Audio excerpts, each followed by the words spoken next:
Debate. The Honourable Member for Malpeque.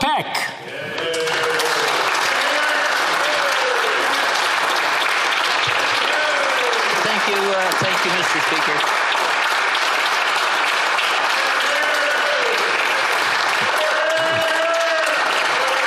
Thank you. I'll come on the first one up, Mr. Speaker.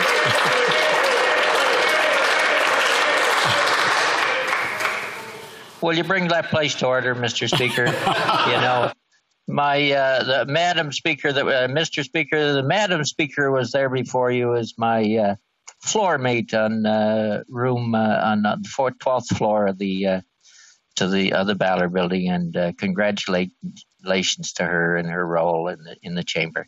Look, Mr. Speaker, it does seem rather strange to be making this kind of statement virtually rather than in the chamber, where I'm so honored to have served for nearly 28 years.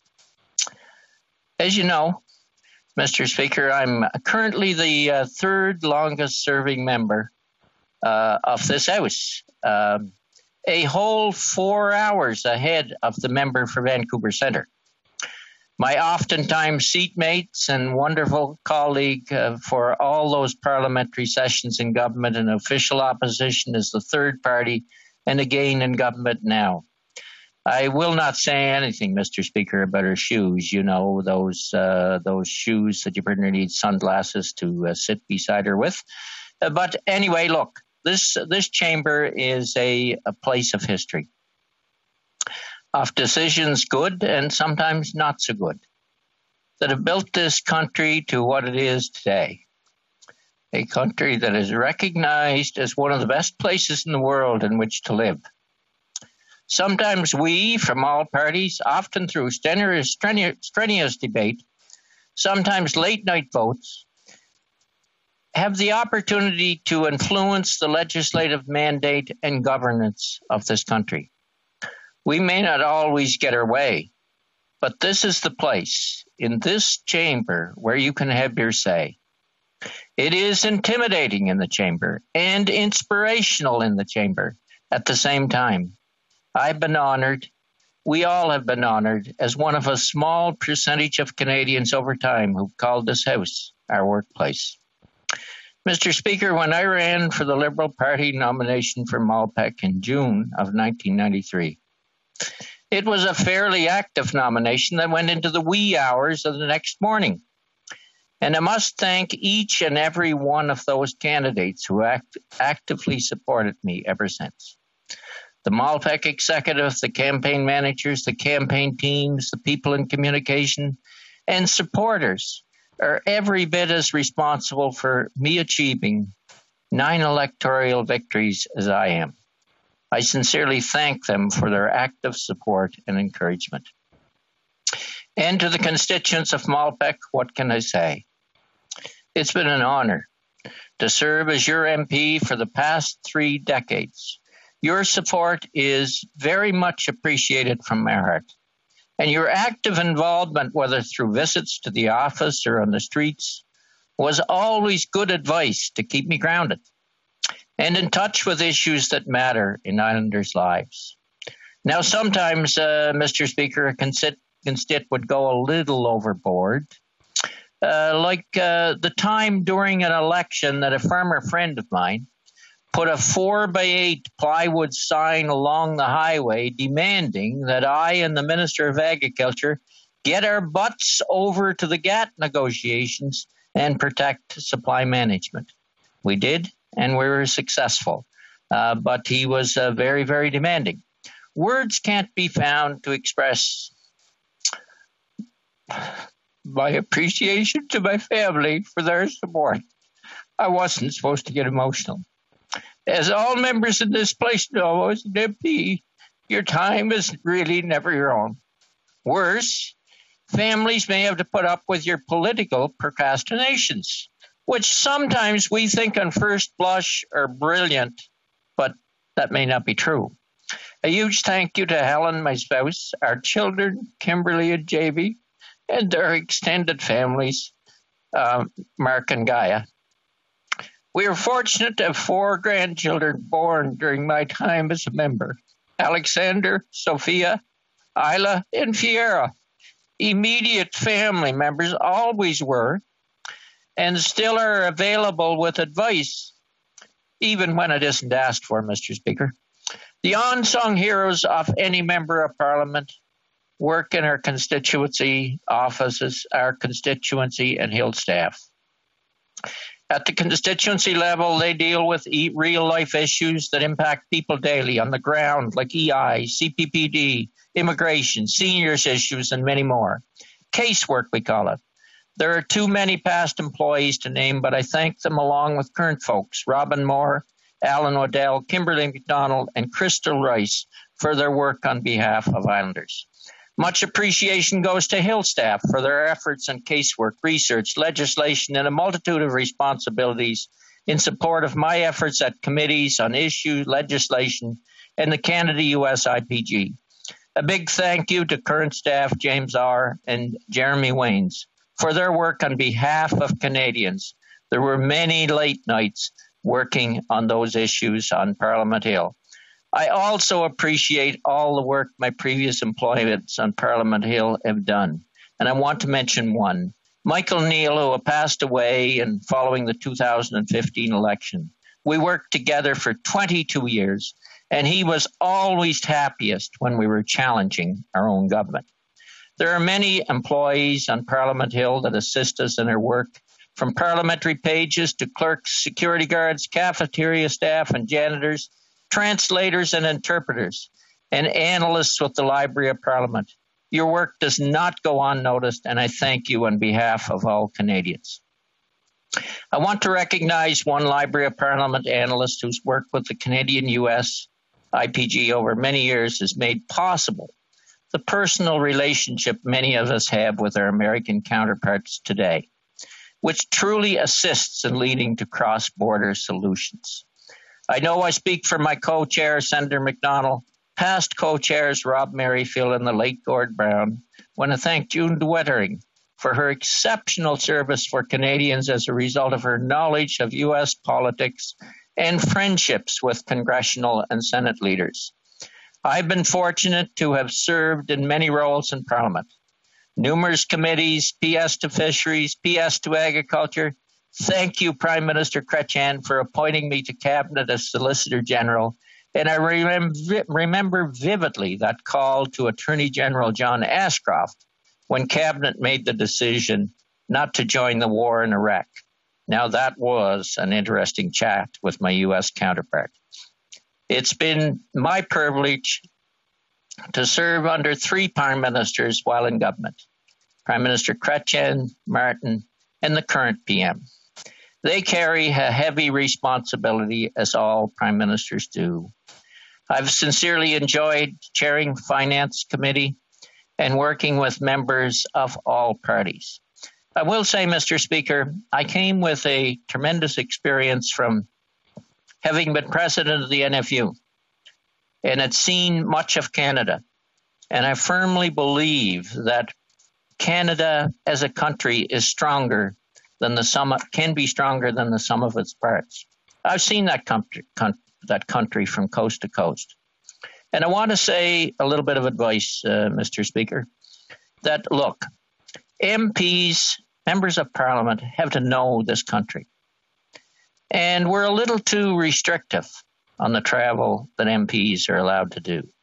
When I first started, before there was internet, we were able to do some tours of the country, to see the country, to meet people on the ground, to understand it, to see their lives in real life. And this place has to get back to that again, to give MPs the opportunity to know their country. And lastly, Mr. Speaker, I want to recognize you and all the previous speakers for attempting to keep order in the House. Mostly successful, although one speaker cut me off on the chicken dance I was doing with the member for Carleton. Let me close, Mr. Speaker, with this. I said yesterday in remarks, and you say in your prayer, that we are fortunate to have the freedom, opportunity, and peace that we enjoy in Canada. and that is so very, very true. It's been my honor to work with and serve the residents of Malpeque, and it's been my honor to work with all of you across political lines. It's that discussion, it's that getting to know each other, it's that debate that at the end of the day makes for better policy and a better country. Thank you, Mr. Speaker.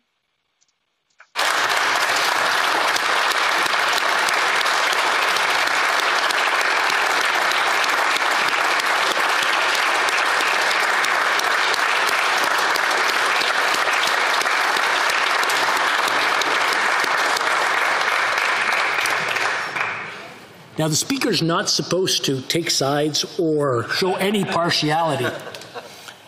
The next person is someone that I've had the pleasure to work with for the last 6 years. He's been an amazing Deputy Speaker, and he's a gentleman, and I mean a gentleman by every meaning of the word.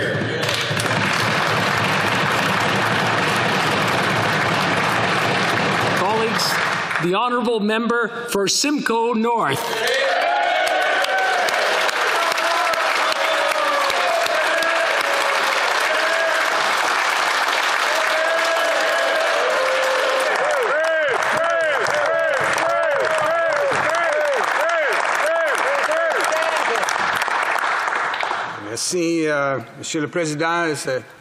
Thank you, Mr. Speaker. It's very difficult to imagine that this is my last official speech in the House of Commons. Since 2011, I've usually participated in the debates of this august chamber only as Speaker. But what a journey it's been. You know, my interest in politics started about a year or so after I graduated and joined the family business as a young man. And I attended this huge nomination meeting for the local federal Conservatives. There were more than 2,000 members in attendance, 7 or 8 candidates, speeches, placards, a political buzz that I'd never seen or experienced. And well, after that, I was hooked. That nomination event elected, or rather replaced, the retiring Member of Parliament that had been the MP for my riding for 8 consecutive terms. And the candidate they chose to carry on after him was the Honourable Doug Lewis, who would go on to serve in Prime Minister Mulroney's cabinet till 1993. Doug remains a valued supporter and confidant, and I thank him for blazing the trail and being a great mentor to me. Oddly enough, there was only one MP that separated Doug and I, and that was the Honourable Paul de Valère. And he served here from 1993 until just prior to my election. And I quickly learned that the high standards of service that they all provided set the tone for what kind of work would be expected of me. Mr. Speaker, I say all this because I'm only the 4th Member of Parliament in Simcoe North in my lifetime. The next MP for this amazing riding will be well advised to heed the lessons of Reinard, Lewis, de Valère, and I, the things we learned from the great people of Simcoe North. And may I take this moment to thank them all profoundly for the honour of being their voice in Parliament these 15+ years. Maintenant, j'aimerais faire d'autres remerciements. I have a few other thank yous. One of the things that I am very grateful for is to have had the opportunity to learn French. Since 2006, I took classes with the language training service here in the House for 2 hours a week in order to maintain my comprehension and my vocabulary and to improve them over time. Thanks to Madame Roseline Lemire, my teacher for 15 years, I can speak and understand this beautiful language. Je la remercie profondément. Deep thanks to her, as well as to the entire team. I would also like to thank Madame Lorraine Bergeron, who was my part-time teacher while in the riding.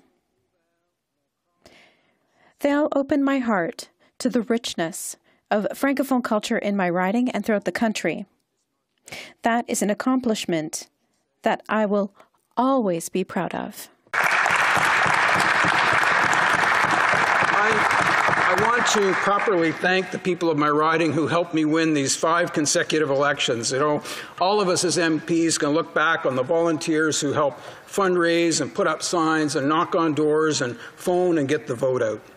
I salute the hundreds of them who helped me win, and I want to give special mention to several who led those efforts with extraordinary commitment. Wayne Edgett, Rod Williams, Phil DeBrune, Steve McFadden, Claire and Dave Dusome, Charlene Anderson, Avery Bassett, Diane Bell, Kirk Farquhar, Allison Stoneman, Frank Takas, and Jim Hutchison. And after serving these many years, there's inevitably going to be some of those exceptional volunteer leaders in my campaigns who are no longer with us. And I think in particular of George German, Edna Parker, Scott McPherson, Andy Durnford, and my eminent advisor and counsel, Dave Anderson. You know, there's a quote attributed to Abraham Lincoln that goes, "I'm a success today because I had a friend who believed in me and I didn't have the heart to let him down." And as I reflect on these amazing women and men who gave their valuable time and energy to my success in politics, I'm moved beyond words for their unfailing support.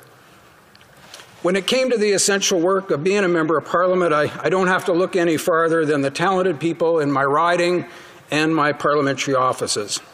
For my constituents, these were the first people that they would see, the first smiling faces, the first voices that would greet them, and the first impression they would take from that, the courtesy and services of our office.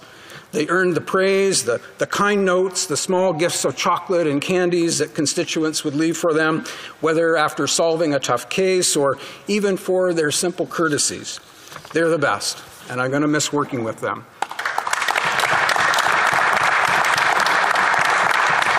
To name some of them. Here in Ottawa right now, Connie Kennedy Pearsall, and prior to Connie, Ashley Perrard and Sarah Pendlebury and Linda Rudd. All of them helped me here on the Hill immensely.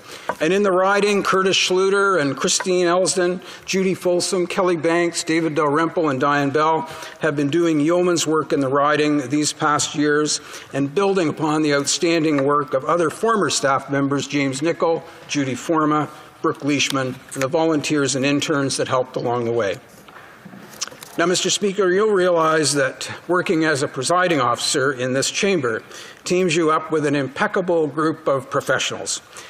They all was on the administrative aspects of the House. I thank you, Mr. Speaker, and our fellow chair occupants, the Honourable Member Phil Algoma, Manitoulin Kapuskasing, and Brossard Saint-Lambert, for your advice and friendship. What a pleasure it has been to work with you all. And since 2011, we have had the honor to work with these remarkable clerks and table officers of the House. Their learned counsel, their deference to parliamentary traditions and practices, their untiring devotion to their work provides a constant source of confidence and integrity to the operations of the House. It is unbelievable each and every day what they do. To the pages and page supervisors, you are an irreplaceable support to the work of presiding officers. I want to thank you for your kind and capable service, not just to us, but to all members of the House.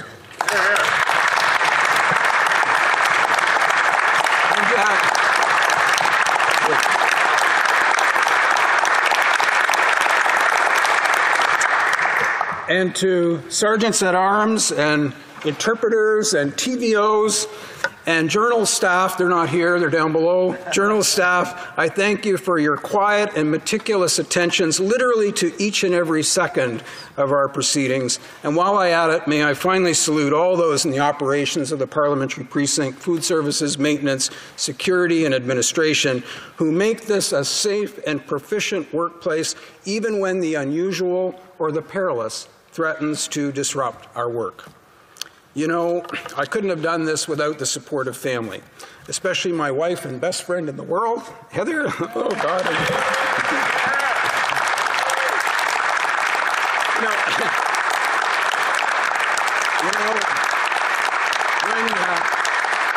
When we started, she was just finishing her teaching degree at York University, and we didn't know really what we were getting into, but we managed as best we can.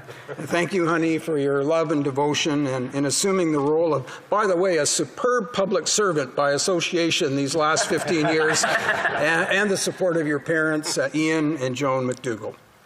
You know, our kids have been incredibly patient, and I'm kind of proud of their old man in some ways. They helped us on campaigns, accepted weekly absences and busy weekends, and were always completely supportive of the work that often put some distance between us.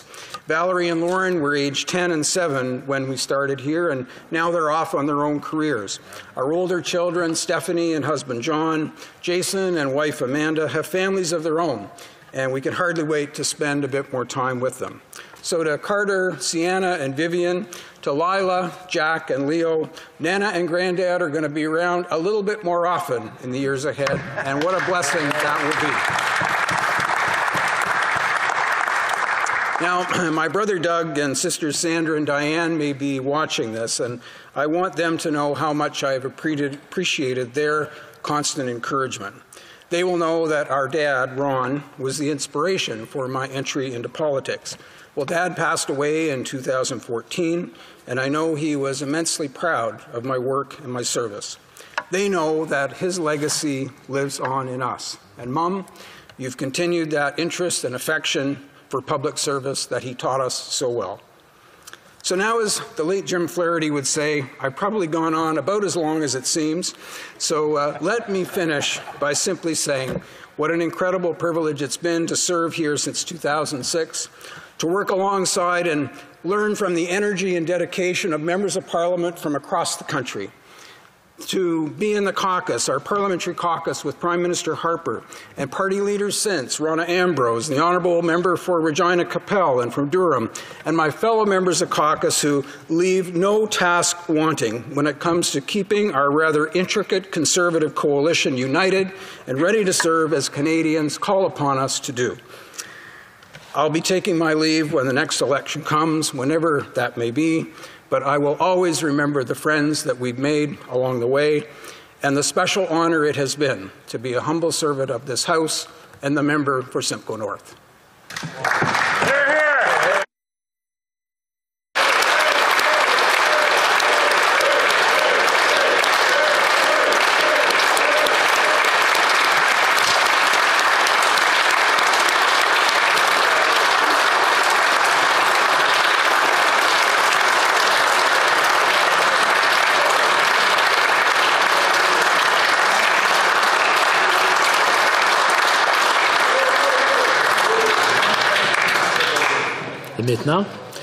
And now, the Honourable Member for Trois-Rivières.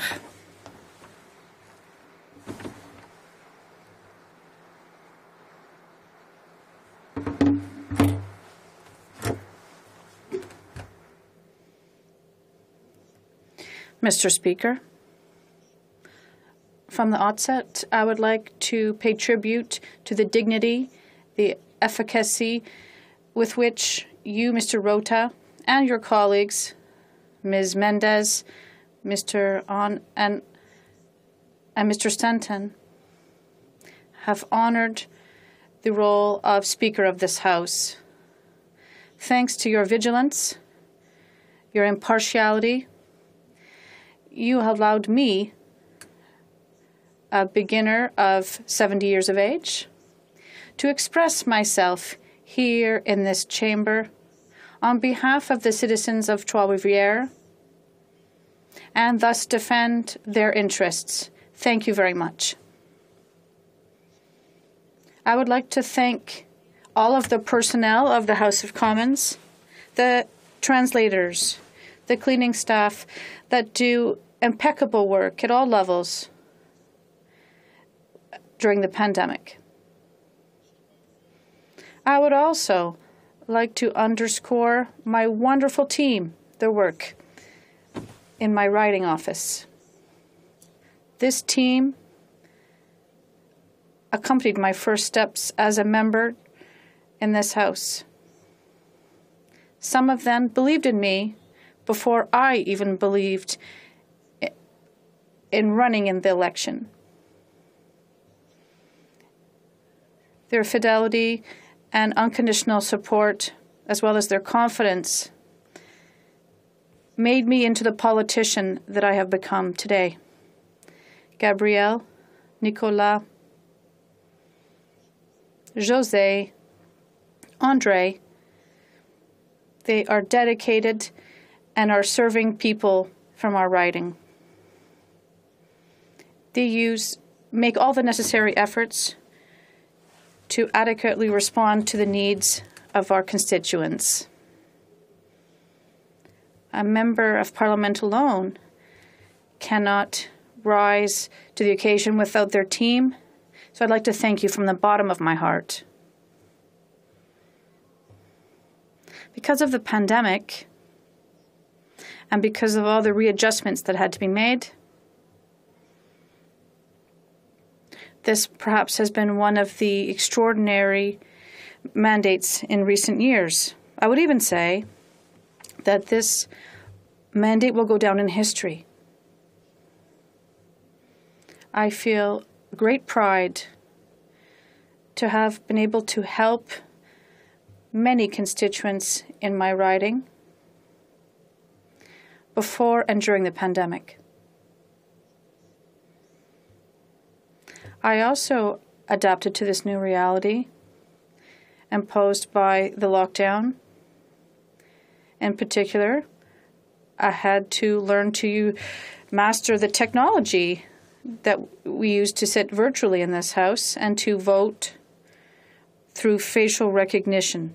At my age, that wasn't easy. And because of COVID-19, I didn't really live a normal parliamentary life on the Hill, and which I must confess was regretful for me. Therefore, I wanted to be present with you today in this chamber for my goodbye speech, farewell speech. My mandate was very challenging on several levels.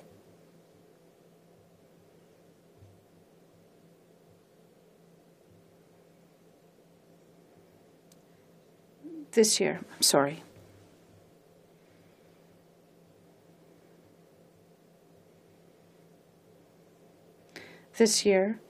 COVID-19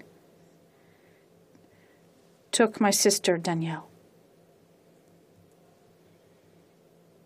It brought me away from my children and my grandchildren, from my family.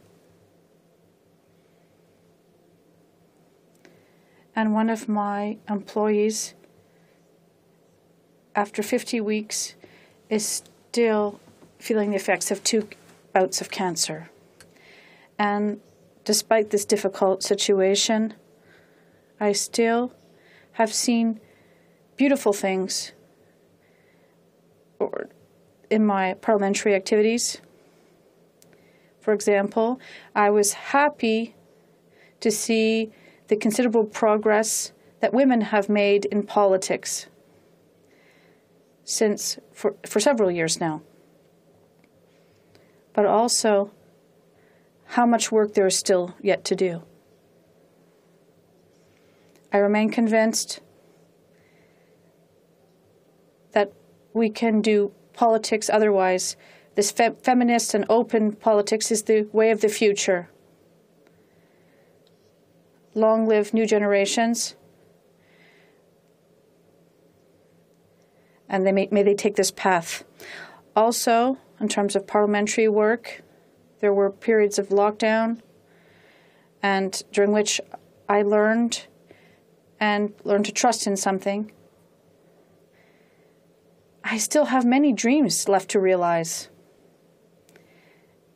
Being a member was one of my biggest dreams. And with this in mind, in spite of everything, I feel that life has spoiled me. I still have excessive energy that I will use in other areas of my life. And therefore, I am looking forward to live the rest of my life, and this has led me to not run again for a second term. However, be certain of one thing: my passion for politics remains intact. Therefore, I plan to continue my work as a member of Parliament with the same fervor, so that the citizens of Trois-Rivières are called to vote and until my successor is in place. Obviously, I'm thinking about the men and women by participating in the electoral process, decided to put their trust in me and offered me the honor to represent them here at the House of Commons. To the people of Trois-Rivières, I would like to thank you. On a more personal note now, I would like to warmly thank my spouse through his unconditional support, and despite the crazy rhythm of politics, was there to support me throughout my political career. As a promoter and a campaign director, and as a candidate and member of the Bloc Québécois from Trois-Rivières. Thank you very much, Michel. To the members of my family, to my friends, to the supporters of Trois-Rivières, to Nicole Philippe, and to the executive of the Bloc Québécois who supported me in this crazy political adventure, I thank you. Finally, I would like to pay tribute to my colleagues from the Bloc Québécois, with whom I had the honor and the privilege to serve the citizens of my riding. I would also pay tribute to my mentor, the Francophone Dean of the House of Commons, Mr. Louis Plamondon. His advice and example were very useful in my work, which I baptized the Plamondism, and it allowed me to keep in contact with my constituents in spite of the imposed lockdown during the pandemic. And this closeness and contact with my constituents really missed me throughout that pandemic. I would also like to express my full admiration for my colleagues. You surprised me on so many occasions by your deep understanding of files and your deep commitment, your sincerity, and your will to defend your respective files in order to make a real difference in the lives of Quebecers. I will always remember each of you. Finally, I would like to pay a special note to my leader, Yves-François Branchette, who has impressed me every day as a talented speaker, analyst, and he's impressed me through his leadership as well. On many occasions, before and during the pandemic, he has shown that he is a real leader, state leader, and history will not forget you. Thank you for everything. In conclusion, Mr. Speaker, I am extremely proud of the progress that has been made. I evolved. I grew up since I was elected in 2019, and since I was sworn in as a member of the Bloc Québécois from Trois-Rivières. I am very proud of the woman and the politician I've become. I'm looking forward to taking this last step with enthusiasm and optimism. Like one of my friends often says, make yourself a beautiful life. So that is what I have the intention to do. Thank you very much, Mr. Speaker.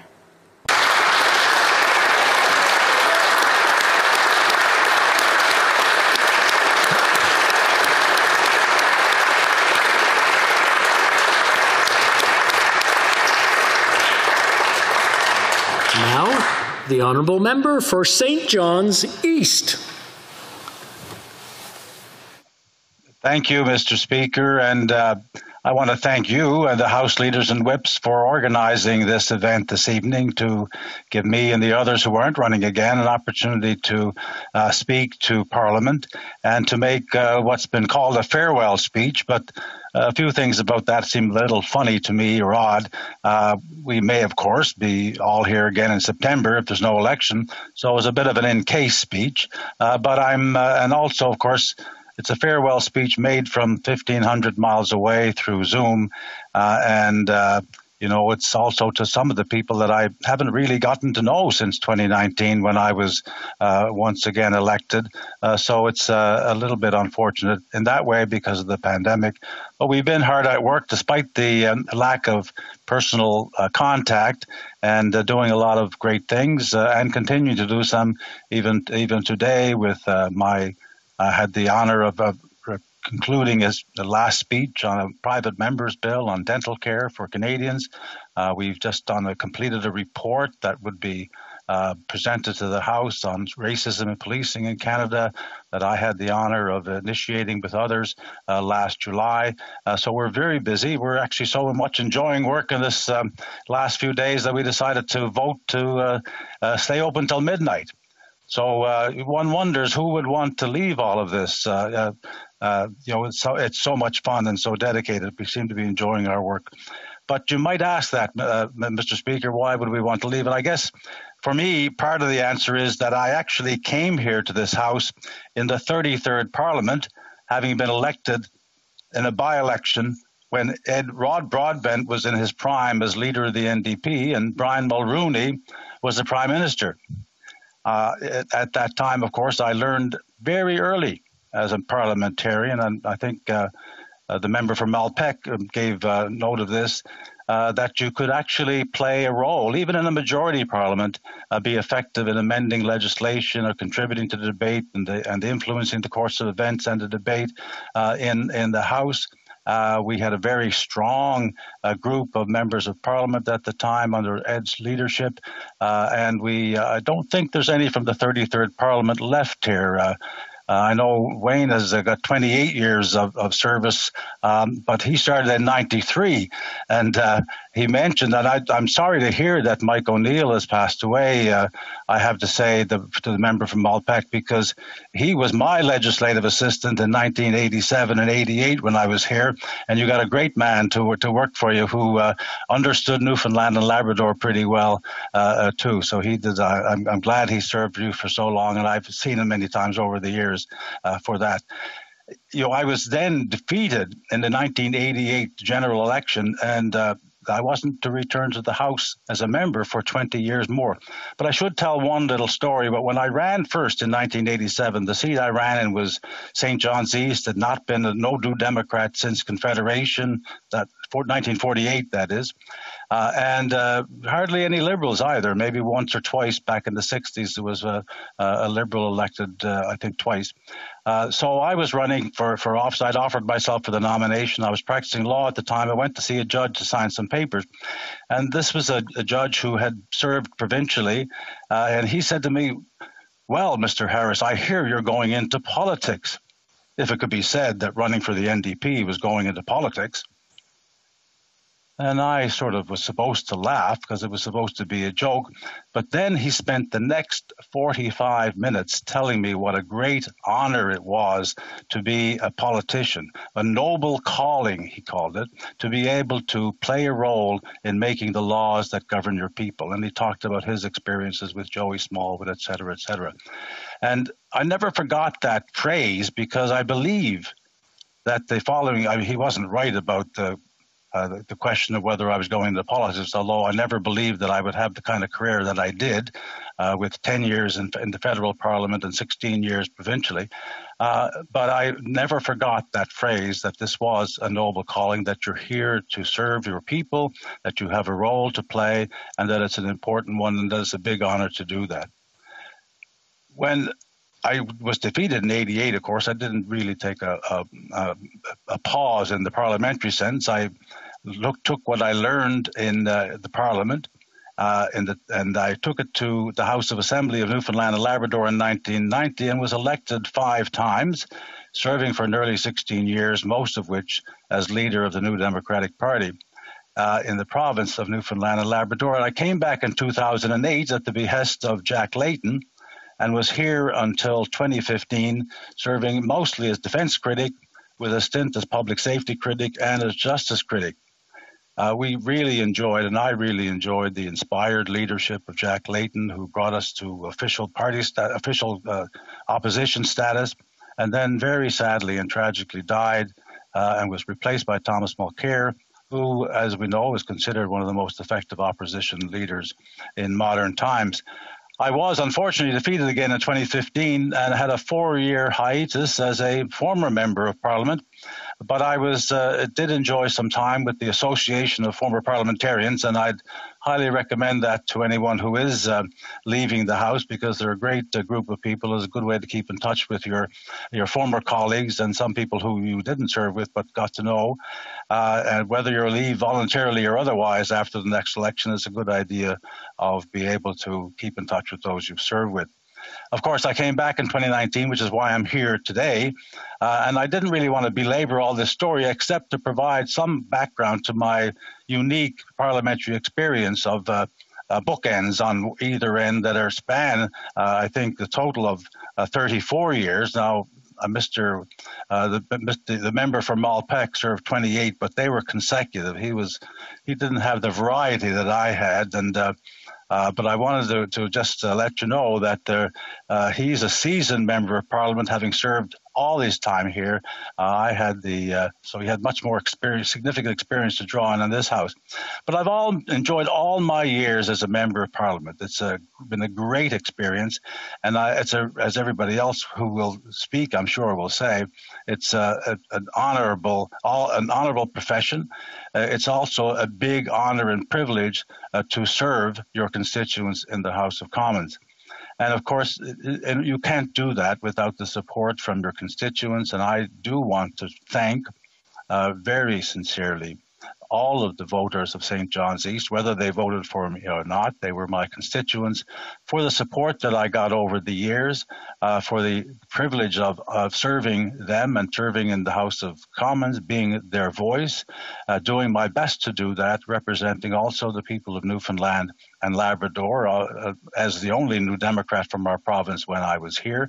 And right now, the only opposition member from the province of Newfoundland and Labrador. So the voters and your constituents are the heartbeat of politics, communicating with them, working with them, helping them when you can. The people part of politics was always something that I loved and enjoyed very, very much. And I see that, there isn't much time in 10 minutes to actually say a lot other than do your thanks, thanking the volunteers and campaigners and donors who also made it possible, thanking your family, of course, without whom the kind of support that you get, you wouldn't be able to do your job.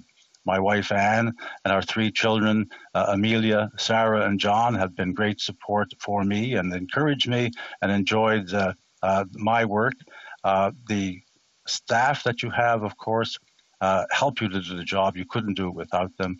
The constituency staff and Ottawa staff who help your constituents as best they can and we can. And it's amazing what you can actually do for constituents in the system that we have. We also, of course, have great staff on the Hill. The Library of Parliament as a resource has been fabulous for me and helps with our committees, of course. We all know that. And I do want to say and sort of reiterate what the member from Malpeque said about our Parliament. It's not perfect. It's not perfect. There's a lot of work that needs to be done to make our world perfect and our Parliament perfect. But it's a great system for the voices of the people to be heard, to work together with other parliamentarians to try to make things better.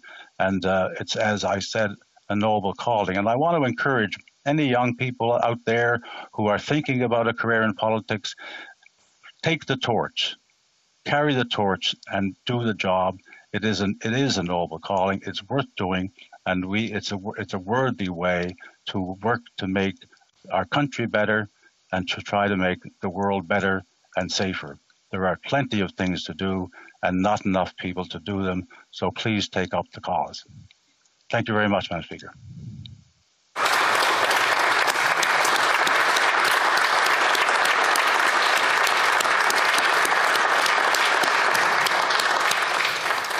And now, the Honourable Member for Mississauga, Malton.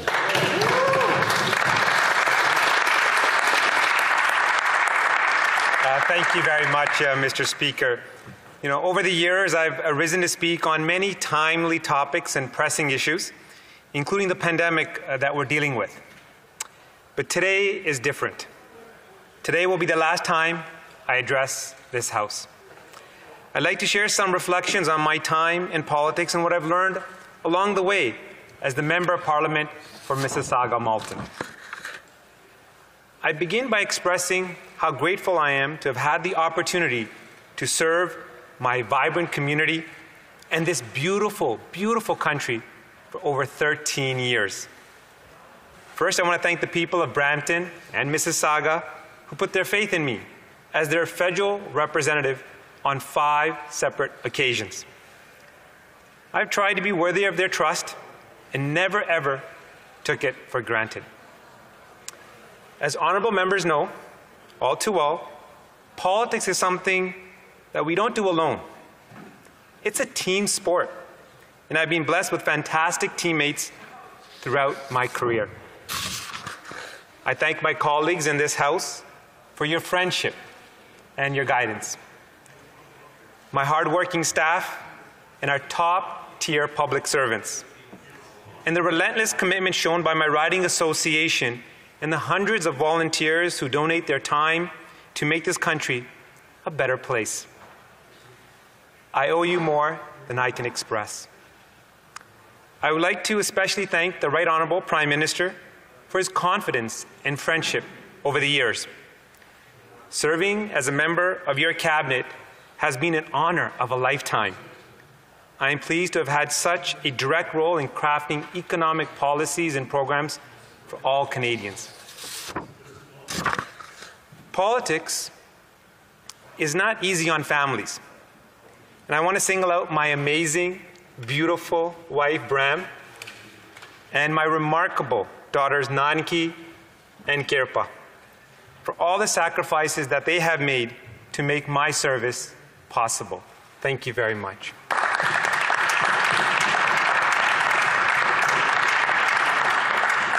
Your love and support has meant the world to me, and any possible reservations I have about leaving this place disappear when I think about spending more time with them together. You know, when my parents immigrated to Canada in the 1970s, they could never imagine in their wildest dreams that their son would end up here. My father moved to Canada from India, from a small village in Rajasthan, Chakbaram PS, spoke very little English, and had $5 to his name. But he came here for better economic opportunities. In a few years, my father learned carpentry from an Italian-Canadian cabinet maker who called him Vincenzo, which he thought sounded better than Balvinder, and my father wore that handle as a badge of honor. My mother worked the night shift at a cookie factory so that she could be home each morning to help make breakfast for my brother Harjot and I, and help us tie our patkas, which is a head covering for young, sick kids. And she knew how important it was for me to play sports, and I love sports. And to do so confidently, I needed my patkas tied well. So she worked all night, but always made it at home, in time so that I could go to school feeling sure and confident about myself. They both worked hard, did well, and my father eventually bought a cabinet company of his own and moved the family from Jane and Finch to Brampton. Even with that success, I don't think he ever expected our family to go from cabinet makers to sitting at the cabinet table, only in Canada.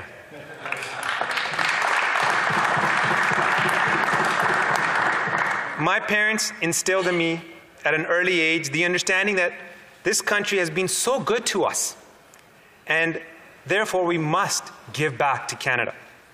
It was our responsibility to help create the same opportunities for others. And that's not to say, Mr. Speaker, that I didn't face my share of challenges. Looking a bit different as a kid, I had my share of unwelcome remarks and teasing, but I grew up in the era of the Charter of Rights and Freedoms. For me, a pivotal moment was the Baltej Singh Dhillon case, where an observant Sikh RCMP officer was granted the right to wear his turban with his uniform. There was controversy, for sure, but for a young Sikh boy, the message I heard was that you belong and you can play a meaningful role in our institutions. Looking back, I can see that these changes were the realizations of an inclusive and multicultural society. That was the hard-fought vision of former Prime Minister Pierre Elliott Trudeau and many others.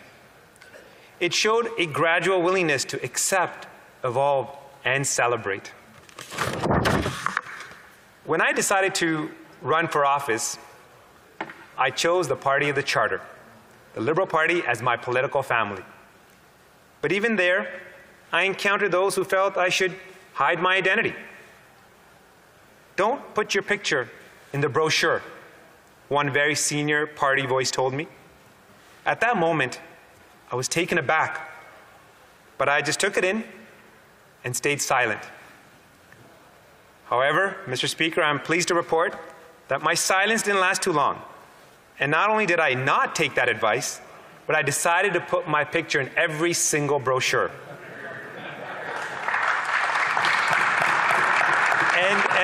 And my view was that if I was going to be on the ballot, I wanted people to know the person they were putting their faith into. I wasn't going to hide my identity or conceal who I was. And by the way, in case you were wondering, I won the first election with 57% of the vote, the widest margin in the region of Peel. And it wasn't the first time I'd stand up for equality, and it wouldn't be the last. Soon after my first election, the same-sex marriage debate tested my commitment to stand up. There were many of my constituents who didn't agree with same-sex marriage. But to me, the choice was clear. You love who you love, and you can't decide what rights go to which people. End of story. I took a lot of flack for that position, but I'm proud that I made it. For someone who's always looked different, I knew there was no other option. That's also how I defended it to those who would complain about their own discrimination in one breath while advocating discrimination against others in the next. When I was appointed the Minister of Industry, I was acutely aware that I was the first person of color to hold that role. And I was determined, absolutely determined, to leave the door open wider for others. While there were many initiatives we took to create jobs and accelerate science and innovation, I am most proud of speaking up for equality and equity amongst decision makers. I was proud to introduce the 50-30 Challenge. And this initiative asked that organizations in the private and public sector aspire to two goals: gender parity on Canadian boards and among senior management, and significant representation, at least 30%, amongst those same leaders representing underrepresented groups, such as Black Canadians, persons living with disabilities, LGBTQ2S, and our First Nations, Inuit, and Métis people. To date, more than 1,000 Canadian organizations have taken up the challenge to move the underrepresented into positions of economic influence and leadership. While things are objectively better in this country for those marked as different, we still have a long journey ahead of us. I, like many Canadians, was heartbroken when I heard of the tragic news about the 215 children found at a former residential school in Kamloops. It should remind all of us that there are still those on the outside looking in, and that Canada is very much a work in progress, and we have much to do on reconciliation.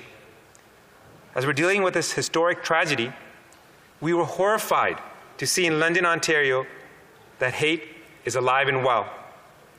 Hate is poisonous, and it's a thing that lashes out at those whose only crime is being different. I also wear my faith for the world to see, and that could have been my family. While I know there's not a person in this house who wouldn't condemn these crimes, we must remember that every time we stoke division, the seeds of hate are planted and watered. And the country looks to us in these moments, but what we say and what we do in between these moments has just as much impact. In fact, there are those in this country who still claim to serve public interest and passing laws on discrimination and pitting Canadians against each other. This approach will end up by failing, as it always has.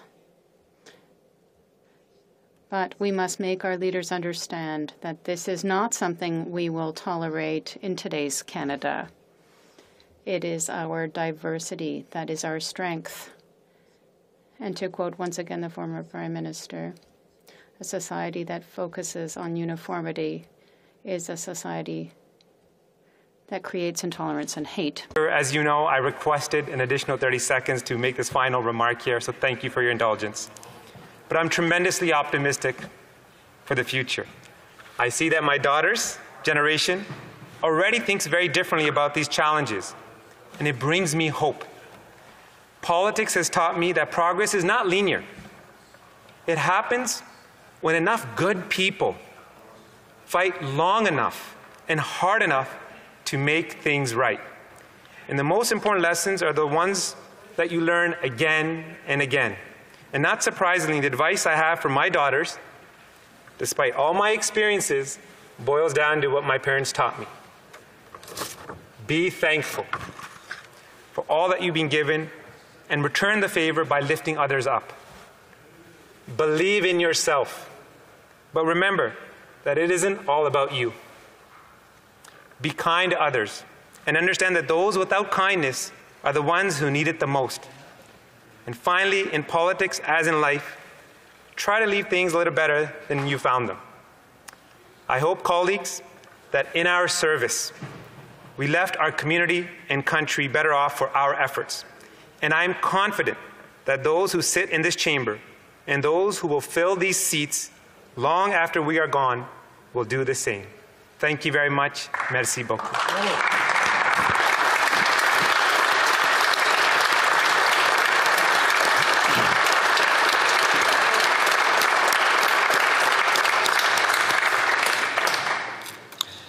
Next, we have the honourable member for Flamborough, Glanbrook.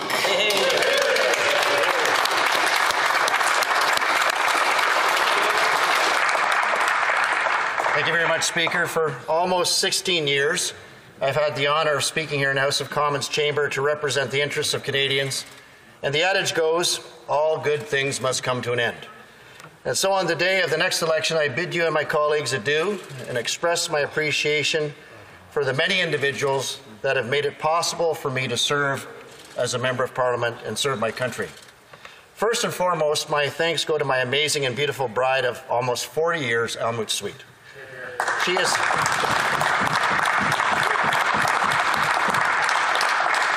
had to tolerate too many absences, interruptions, and stress that unfortunately our partners must endure for us to be present in Ottawa. In Elmwood's case, she also endured 2 cancer surgeries and the tragic loss of our daughter, Lara. Sweetheart, you not only have my undying love, but also gratitude and deep respect for your willingness to sacrifice for my service and for your country.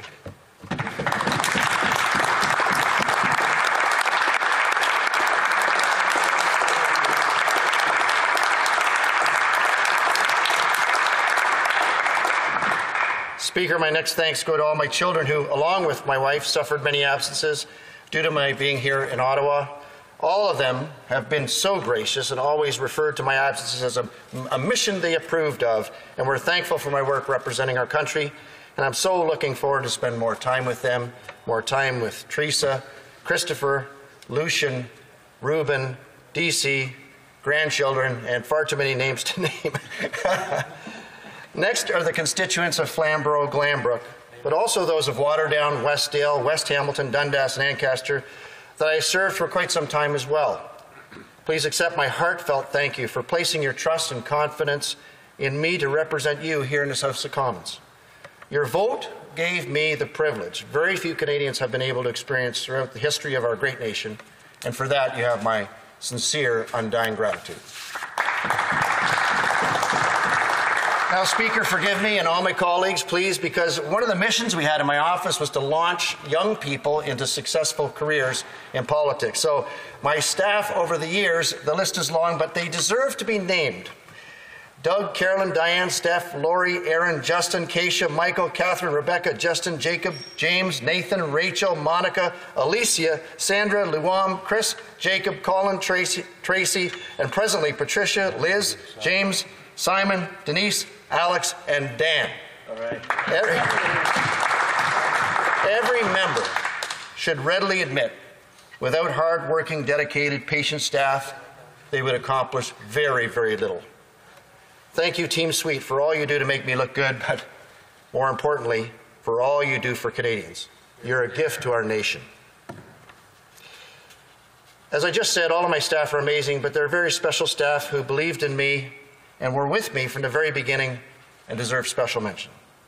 Doug and Carolyn Brown took on the task of shepherding me through the process of establishing a constituency office, and by so doing, they set the standard remarkably high for all future staff. Their professional, mature approach to constituent service meant that we had a stellar reputation throughout the entire greater city of Hamilton, and consequently, were able to successfully sort out the problems of thousands of people, everywhere from rescuing Canadians from despot dictatorships around the world to those dreaded CRA files.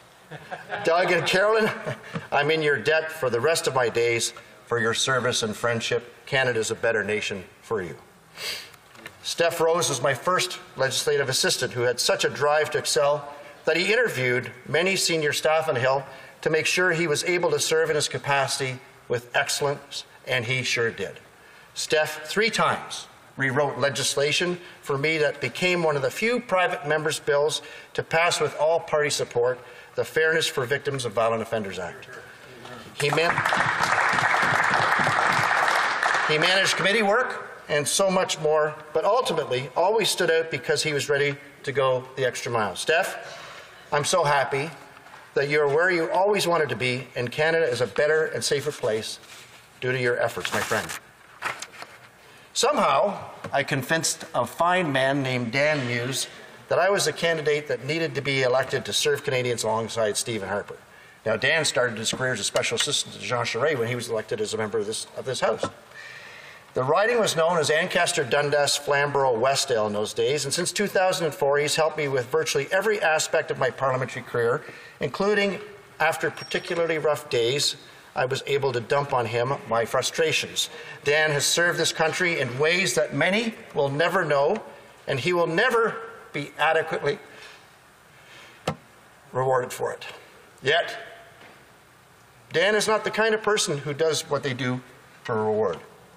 His dedication to Canada is his love for the same. Thank you, Dan, for your service, hard work, and dedication, and our deep friendship. Then there are your best friends that help you keep your feet on the ground and bring you a better perspective to life than what you get within this thing we call the Ottawa bubble. They are the ones that help shape you early in life into who you are and who you're becoming. Bob Baxter and Reed Myers have both departed this world for eternity, but mentored a young man who had a fleet of tow trucks back in 1982 and encouraged him to grow in character, intellect, and spiritually. My best friends, Larry and Leslie Brune, I apologize, colleagues, have assisted myself and my family in every imaginable way. Their generosity, hospitality, dedication, and kindness have, in no small way, been one of those substantial reasons I'm here today. These 2 individuals I speak of have quietly helped hundreds of people and have done it so humbly and quietly that few know the amazing impact that they've had on large groups of Americans and Canadians. Their selfless efforts to serve others is so great, the human language falters at trying to explain their love for others, Speaker.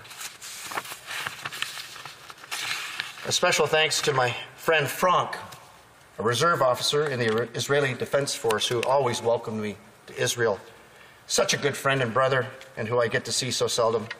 Frank, peace and protection to you and your family. Thanks go to so many supporters and donors who gave of their time, their talents, money to make sure that I could continue to wage successful campaigns.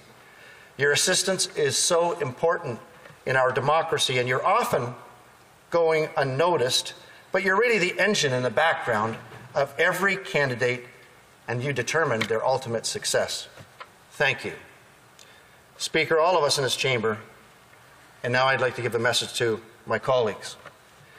All of us in this chamber should reflect often on the magnitude of responsibility we have and the fact that we live in a nation that still, for the most part, elects individuals on their merit and not on their social status or by their wealth, as we see in some other nations. We are blessed to live in a country where voters determine the outcome of an election and not individual political parties who have the right to establish lists for voters or a regime of evil elites who tell voters how they should vote. This is a rich gift that's been carefully protected by past generations and has been fought for with Canadian blood in past conflicts. No matter what party you are from in this chamber, your individual responsibility as a member is to guard this cherished institution. That is exactly why we are obliged to swear an oath to Her Majesty, the Queen of Canada. We don't protect this institution because we're privileged. No, we guard and protect this institution because this chamber is where critical issues that concern individual Canadians are debated and resolved. Speaker, I thought I had a good handle on what I just said until the evening we were to vote on whether we would sustain our troops in Afghanistan. I knew the issues. I knew the good work our troops had accomplished. I knew about the young girls and women who had never experienced freedom until our troops arrived. But when the bells began to ring, the weight of what we were about to vote on reached a much higher level of severity than it had in my entire life. I realized that my vote would not only allow a continued effort by our troops to accomplish their good work, but it also meant that our young men and women were going to continue to be placed in harm's way, and it meant Canadians would die. There were many poignant times in my career that were transformative and giving me a deeper clarity regarding the magnitude of our responsibilities. But sustaining our troops in one of the most dangerous areas of Afghanistan, areas where other countries abandoned, was the most sobering. Speaker, I encourage all my colleagues to think for themselves and bear in mind the oath we have taken and the concerns for our constituents and all Canadians. I think political parties are great institutions and in and of themselves, and I'm very grateful for my party, the Conservative Party of Canada, and my band of brothers and sisters, my colleagues. Consequently, I want to encourage all members from all parties to, yes, be a team player, but also be ready to think through all issues and steward your own integrity. You want that confidence when you look in the mirror every day that you are your own person. Let me turn to thanks now, Speaker, and I'll wrap up. Some of my colleagues have become good friends, and I'll keep them long past politics. The member for Niagara West,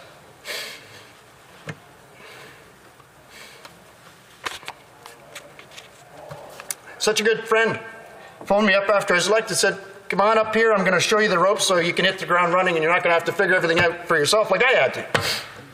He has been profoundly generous. I just want to give Dean all of my gratitude.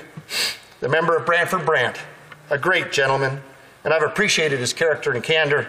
When you have colleagues that you can disagree with, debate, and still be friends, it's priceless. David Van Kesteren retired before the last election, but for all the time he served with me and was my seatmate, we became great friends and sorted out a lot of important issues, and we had a lot of fun.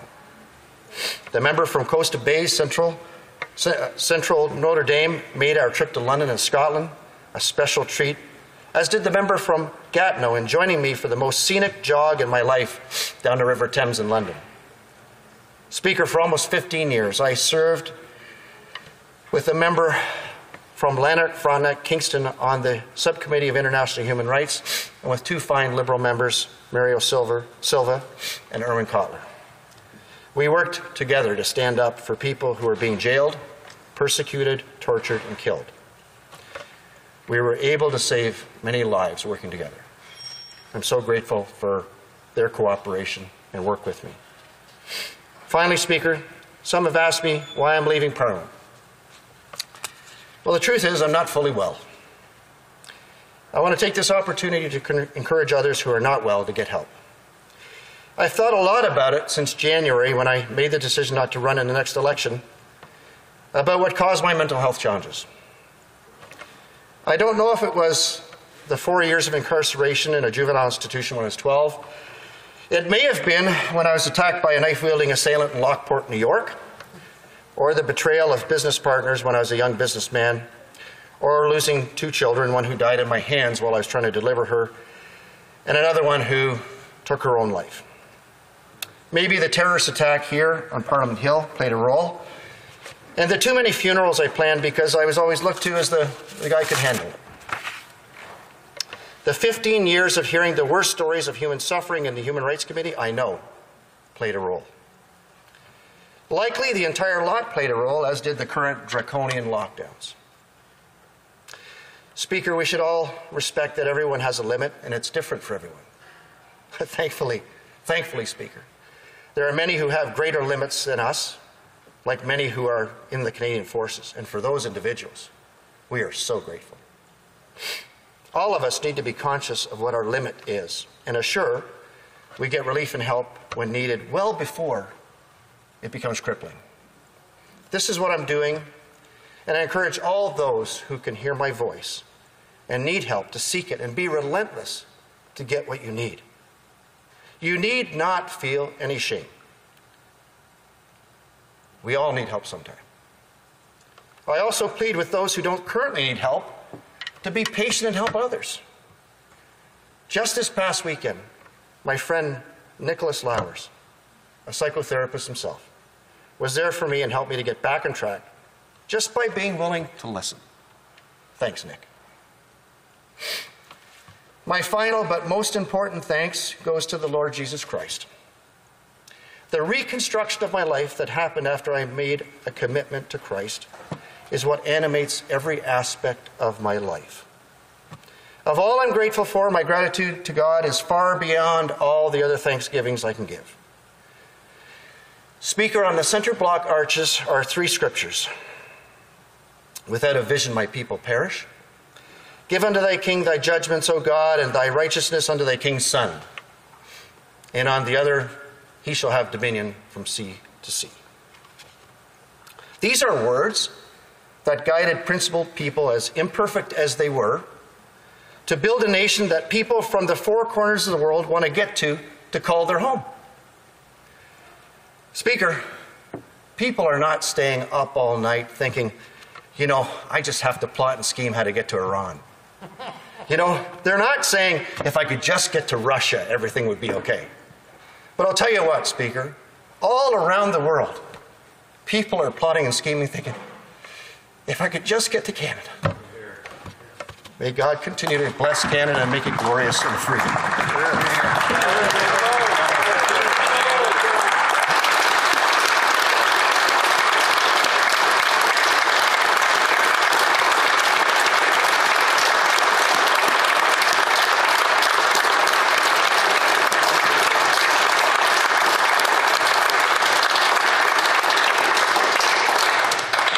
Now, the Honourable Member for Miramichi, Grand Lake.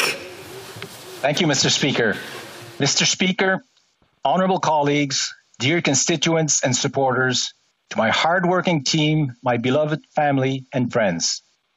Aujourd'hui est la journée dont Today is the day I saw coming for several months now, a day that I faced with great sadness. 2.5 years, I have had the privilege and honour to sit in this House and represent the good people of Miramichi Grand Lake.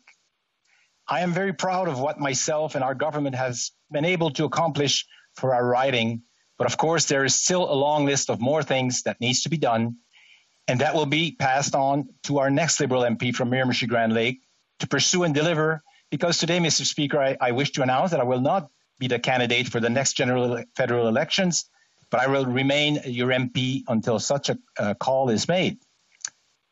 Monsieur le Président de... Mr. Speaker, I'd like to recognize and thank all the people who supported me, because more than often, some of them are forgotten.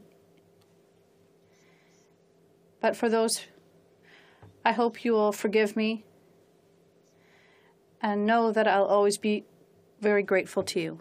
In my life, 6 years is really but a small portion of the time that I have been up on my feet, Mr. Speaker. Most of my life I have spent in my community with my family, building our business and being involved in local, provincial, and national organizations.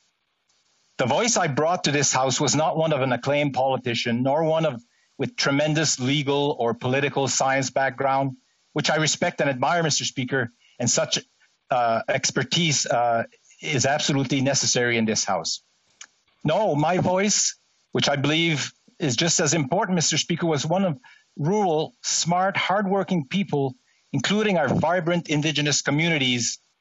I was glad, Mr. Speaker, that I was able to have it heard in so many different ways, such as the privilege of sitting as a member of the Fisheries and Ocean Committee and also on the Agriculture Standing Committee, which I had the opportunity and honor to chair throughout my time as MP.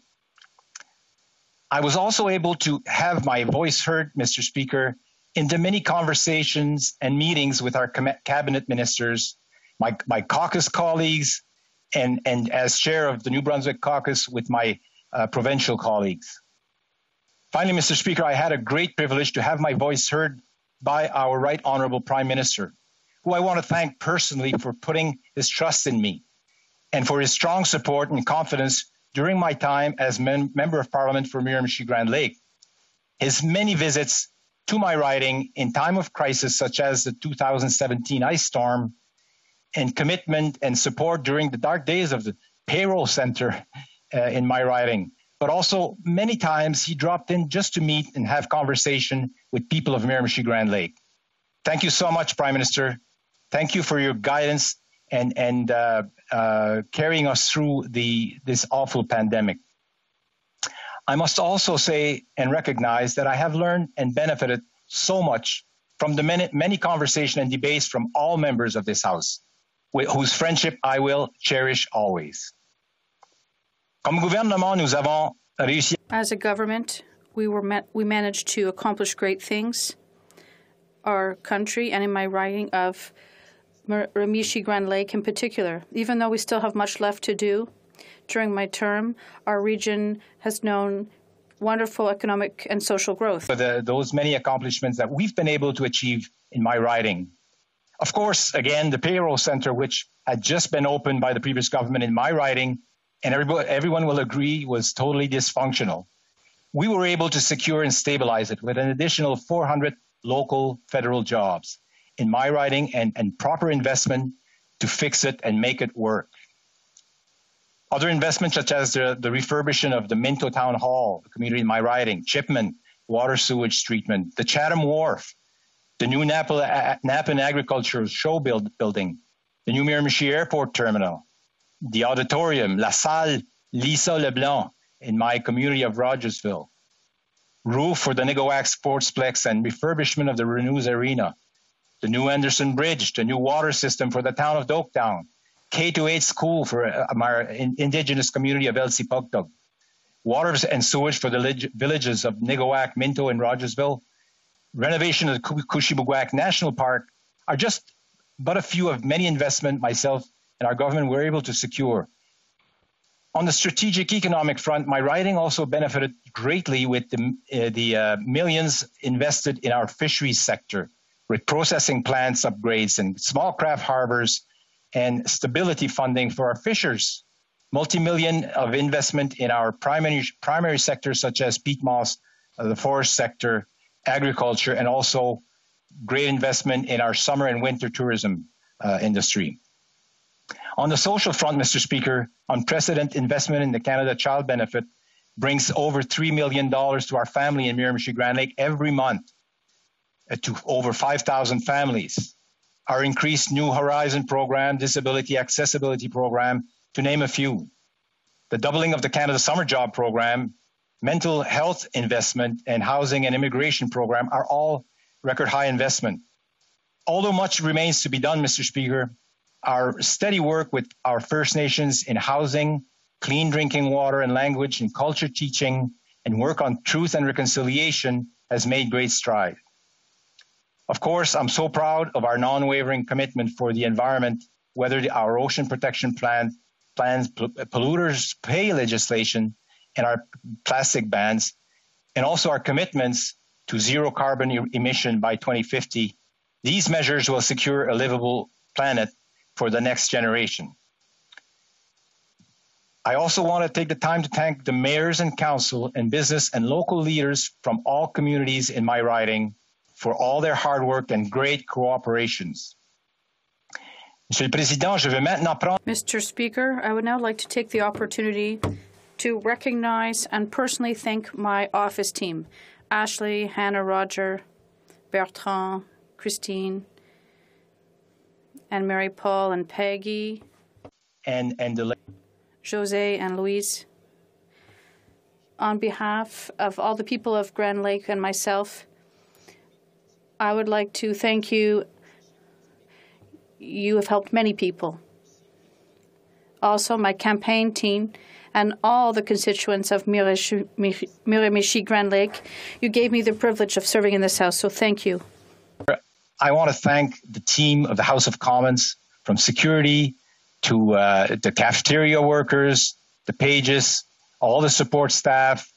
Know that you're appreciated, indispensable, and we really want to thank you from the heart. I've had great conversation with you and enjoyed my sidebars with security and everyone. So it was just great. Finally, Mr. Speaker, I want to thank the people who mean so much in my life and who have sacrificed a lot for me. To my daughter, Vicky, her husband, Gerard, my son, Derek, and Sarah. My grandchildren, Tristan, James, Joel, thank you. Pepe is back. My mom, my 8 brothers and sisters and their extended family, thank you for your support. Also, Mr. Speaker, I want to inform this House that I was not the only one serving the good people of Miramichi Grand Lake. My wife, Louise, also accompanied me to so many events and took care of so many things for me that I could do my job. She also served. Just a note to the Ethics Commissioner, she was not on the payroll, so that's fine. Her relentless work in keeping our family and business together is simply amazing. And I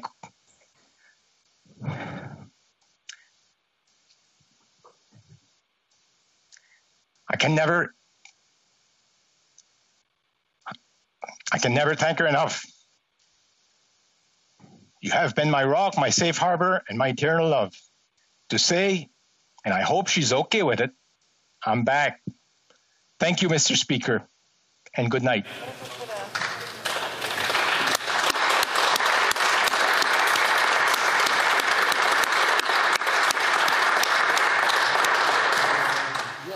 And now, the Honourable Member for Mirabel. Thank you very much, Mr. Speaker. Here I am, once again, for a third time, and I thought it was my last speech, but now, if we don't have elections, I'll still come back for another term. I was elected in 2015. I was only 30 years of age. I had young children. I went back and forth for 2 years to not miss anything in my children's lives. My objective was always to give my children a better future. I wanted to give them a country that wasn't Canada, but rather Quebec. I've always been proud to be the member from Mirabel, but I was was never proud of the land that the federal government stole from my region, several acres. But I am very proud to be have been the member of Mirabel to defend those people who lost their land. I'd like to thank my children for having waited for me so often when I wasn't home.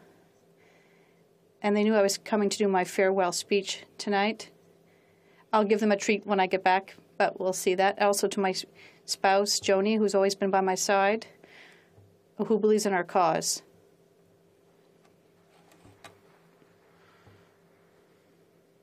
Mr. Speaker, I'm not the Prime Minister, so I won't start crying, but now that I've paid some compliments, I'd like to make the rest of my speech. The biggest problem in Canada is Canada itself. It's a state that says it's progressive. It has legislation, but it is being dictated to by a monarchy. Canada's progressive message, Mr. Speaker, is this. We are not born equal under law. Some people inherit their power through their birth, and that is the very contrary to democracy. I understand tradition, but the weight of a mass like that could support a family for a year. Canada also says it's a big human rights defender, but internationally it says it's going to save everyone, but it can't even provide drinking water to Indigenous communities here. And it's responsible for this on its own territory. It doesn't even see the end to this. Canada also created peacekeepers. They think they're peacekeepers worldwide, but at the same time, it seals peace deals with Middle Eastern countries to buy armored vehicles and helps to arm totalitarian regimes who crush their people. Canada also says it's egalitarian, but it adopted tax haven legislation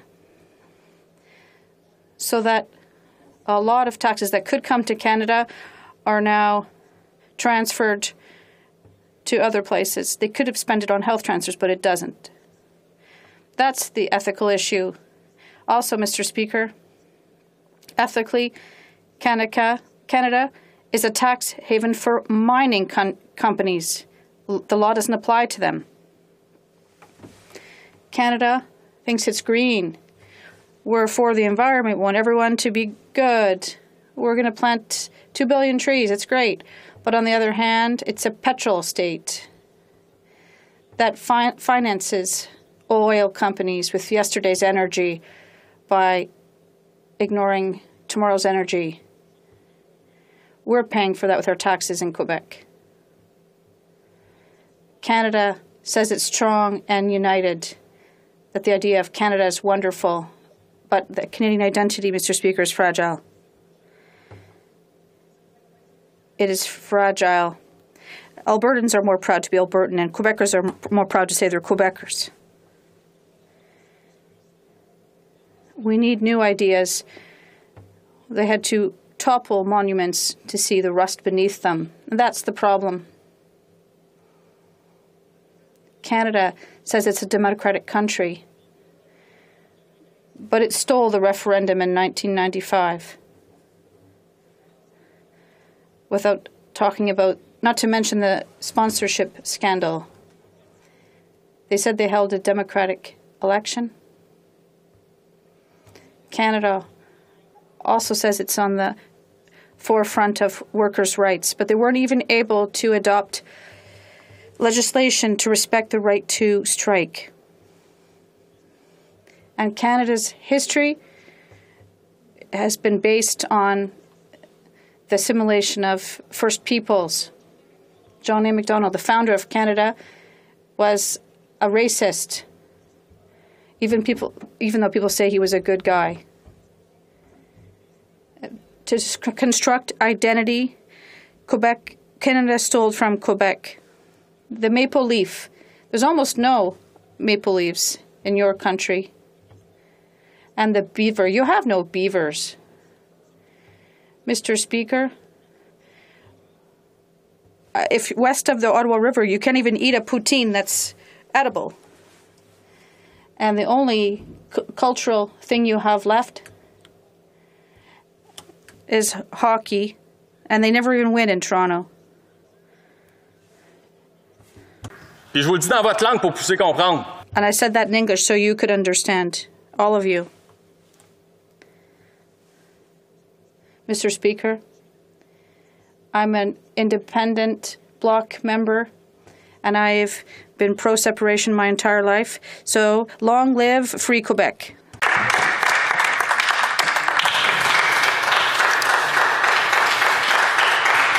And now, the honourable member for Sudbury. Thank you very much, Mr. Speaker. What may be the last time as MP for Sudbury, I would like to take this opportunity to reflect on my time here in the House and the dynamic community of Sudbury that I represent. Premièrement, Monsieur le Président. First of all, Mr. Speaker, as you know, when you go into politics, you don't go it alone. First and foremost, it's a family decision. I was honoured to serve the people of Sudbury because of the support of my wife Lynn, my children Mylène, Henri, and Theo. I'm proud of you and I love you. Yesterday was our 21st wedding anniversary. Thank you, Lynn, for your ongoing support, for allowing me to live this unforgettable experience, and for sharing this journey with me. Supporters and all the voters in Sudbury for their ongoing confidence in me. The help I've received along the way, along with the friends I have made, the lessons I have learned, will stay with me forever. Thank you to all of you. The list is quite long, but I would like to thank Mike and Marie-Ève, who have been here and have been there with me since day one, and my team, with Fumbi, Lynn, Sophie, and Bernard. Mr. Speaker, I want to thank the Prime Minister for his confidence in appointing me Parliamentary Secretary to the Minister of Natural Resources, a post I held for nearly 3 years. As a Member of Parliament, I have seen the amazing work that can be accomplished on various committees when partisanship is put aside. Yes, that does happen in this House. And when we're all sitting here in this House on Wednesdays, before the doors open, we all get together and we sing O Canada. It's unfortunate Canadians do not witness that most members of Parliament are first, proud Canadians, and second, members of political parties.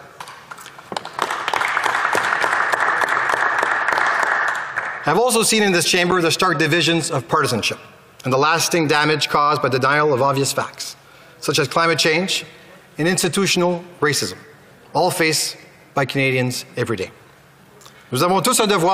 We all have a duty as members to show all Canadians that we have learned from our own history for more than 153 years, and that we must all respect our differences and show that fear of our linguistic, cultural, religious, and racial differences have no place in our society. It's been a very difficult year for all Canadians, and I know the work of this government has made a very positive difference in the lives of Canadians. I know my riding of Sudbury has been very well served by the programs we have put in place, and I'm both honoured and humbled to have played a role in that. For me, the role of this House and as a Member of Parliament is to listen to Canadians to find the best way to help them. After listening to Canadians and because of changes made since 2015, I have a lot of hope for Canada, and I want to tell you why. First, I am hopeful because of the ingenuity of Canadians. Our governments must continue to foster the opportunities that this amazing Canadian talent offers us. Let me start with my riding of Sudbury. 40 years ago, our lakes were all polluted, the landscape was black rock, and the trees were decimated because of pollution from mining. Ingenuity was building the tallest superstack in the world so that pollution would go further. We have then planted 14 million trees on that black rock. Now, because of research, ingenuity, regulations, community, we have reduced the sulfur dioxides by 98%. And all of our lakes have fish. We can treat the water and drink. And the superstack is coming down in the next years. We are ground zero that the environment and the economy go hand in hand. Ainsi, Sudbury est devenu For example, Sudbury has become an international research centre. A world-class public-private research consortium located 2 kilometers underground in Valley Creighton Mine and its world-class team of researchers led by Art MacDonald were awarded the Nobel Prize for Physics. In addition, many of Sudbury's mining supply companies are leading the way in electric underground vehicle technology, and new battery and energy storage tech is being pioneered in Sudbury at an industrial scale. And the mining industry is also leading the way in First Nations economic partnerships.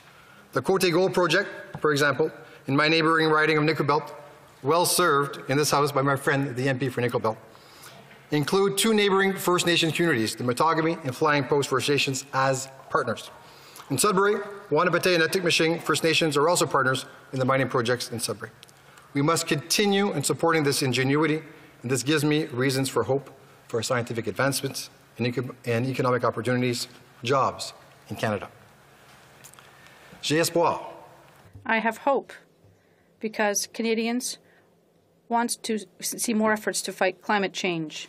Sophia Mature reached out to my office in Sudbury and asked me to participate in the first ever Fridays for the Future student strike in Sudbury. From then until now, Sophia and a dynamic group of young friends have organized more than 70 events, including sign waving, singing, Bollywood dancing, and lots of advocacy. These inspiring young people are leading by example, and there are so many of them in communities across our beautiful country. Sophia's message to me and to all of us in this chamber is simple. We can lead now on these important issues, or we can get out of the way. With a price on pollution, electric vehicle battery plan, a hydrogen plan, Canadian minerals plan, planting 2 billion trees, clean fuel standards, clean tech innovation supports, environmental accountability legislation, and many more policies, we are on our way to reach our carbon targets of 2030 and 2050. Ainsi, Monsieur le Président. And therefore, Mr. Speaker, I have hope for our future because of Canadians like Sophia. I'm also hopeful because Canadians realize that now, more than ever, that learning the truth and reconciliating with our Indigenous nations is a priority. Another memory I have is in early 2016. I was invited to Whitefish River First Nation in Northern Ontario to visit with the children of that nation. There, I met Chief Shining Turtle, who filled me in on his nation's needs. He told me about his nation's water system, in desperate need of an upgrade to meet growing demand. He told me about health care in his nation, the school in his nation, and how some families were being left behind. He told me his nations had waited years, sometimes decades, to have them addressed. Working together, over time, we tackled these issues. I returned to his nation in 2018 to announce an investment in the Wabatek Centre of Excellence for Indigenous Minerals Development, led by Don Madabi Leach. So I took the opportunity to visit with the chief and see that improvements to the water system, which had been mired in red tape for years, how quickly they were made. And I saw firsthand how vital and effective Jordan's principles is to First Nations communities through the experience of children able to overcome health issues and attend school in Whitefish Lake First Nation for the first time. To you, I say, Chimagwich. With over 100 boil water advisories lifted, many nations recently connected to the grid, unprecedented training opportunities for First Nations, unprecedented partnerships in natural resource projects, we are on our way to learning the truth and have started the path towards reconciliation. I am hopeful that given the immensity of this path, this House, regardless of political stripe, will not waver and continue to follow the path along with Indigenous peoples. J'ai espoir. I have hope for a strong bilingual Canada because Francophone minority communities have asked for investments in their cultural, educational, and community infrastructures. In Sudbury, I've seen the effect of this investment in the Place des Arts, a project led by Paulette Gagnon and the ROCS. We have a place in our community for the arts and many other community organizations to ensure the continued vitality of our community. This is a story we've seen for the last 5 years that will be repeated across Canada, so I'm very hopeful, Mr. Speaker. I especially want to thank the voters of Sudbury for placing their trust in me twice. It has truly been one of the greatest honors of my life, being Sudbury's voice in Ottawa. I will be forever grateful. Sudbury is a microcosm of Canada. For the majority Anglophone population and over 45,000 French-speaking residents, Sudbury has the third largest Francophone community outside of Quebec and a strong Indigenous population. Sudbury was built on the backs of waves of immigrants from Italy, Finland, Poland, Ukraine, Greece, Croatia, Serbia, and many more. And more recently, a strong South Asian, Syrian, and African contingent. You can see that I'm proud to be a Sudburian. But Mr. Speaker, I grew up in a working-class home in Kapuskasing. Mon père Jean a travaillé comme... My father Jean worked as a welder for Spruce Falls for 40 years. My mother Paulette, after taking in 18 children over 5 years in our home as a foster parent, completed high school and got her bachelor's degree in social work whilst managing the house and me, my father, my sister Roxanne, and my brother Denis. Their values of loyalty and hard work will always be with me. I am proud to be your son. I will miss my amazing colleagues in this House. I really will. It has been an honor serving my constituents and Canadians with you. Monsieur le Président, en conclusion. Mr. Speaker, to conclude. Operation of Chief Shining Turtle, because of Sophia Mature, and the Fridays for the Future gang, Paulette Gagnon and Leroc, because of the world-class people attracted to Sudbury and Canada by projects like SoLab and industrial battery technology, I am eternally optimistic about our future. Because of all of them, I leave this chamber more hopeful than I entered it. Hopeful that Canada and Canadians will continue to meet the challenges of the future, and hopeful that this chamber and the wonderful Canadians who sit in it will continue to lead the way. Merci, Monsieur le Président. Thank you, Mr. Speaker.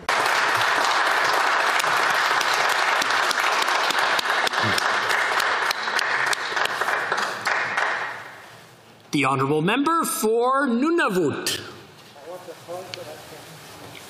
Matna.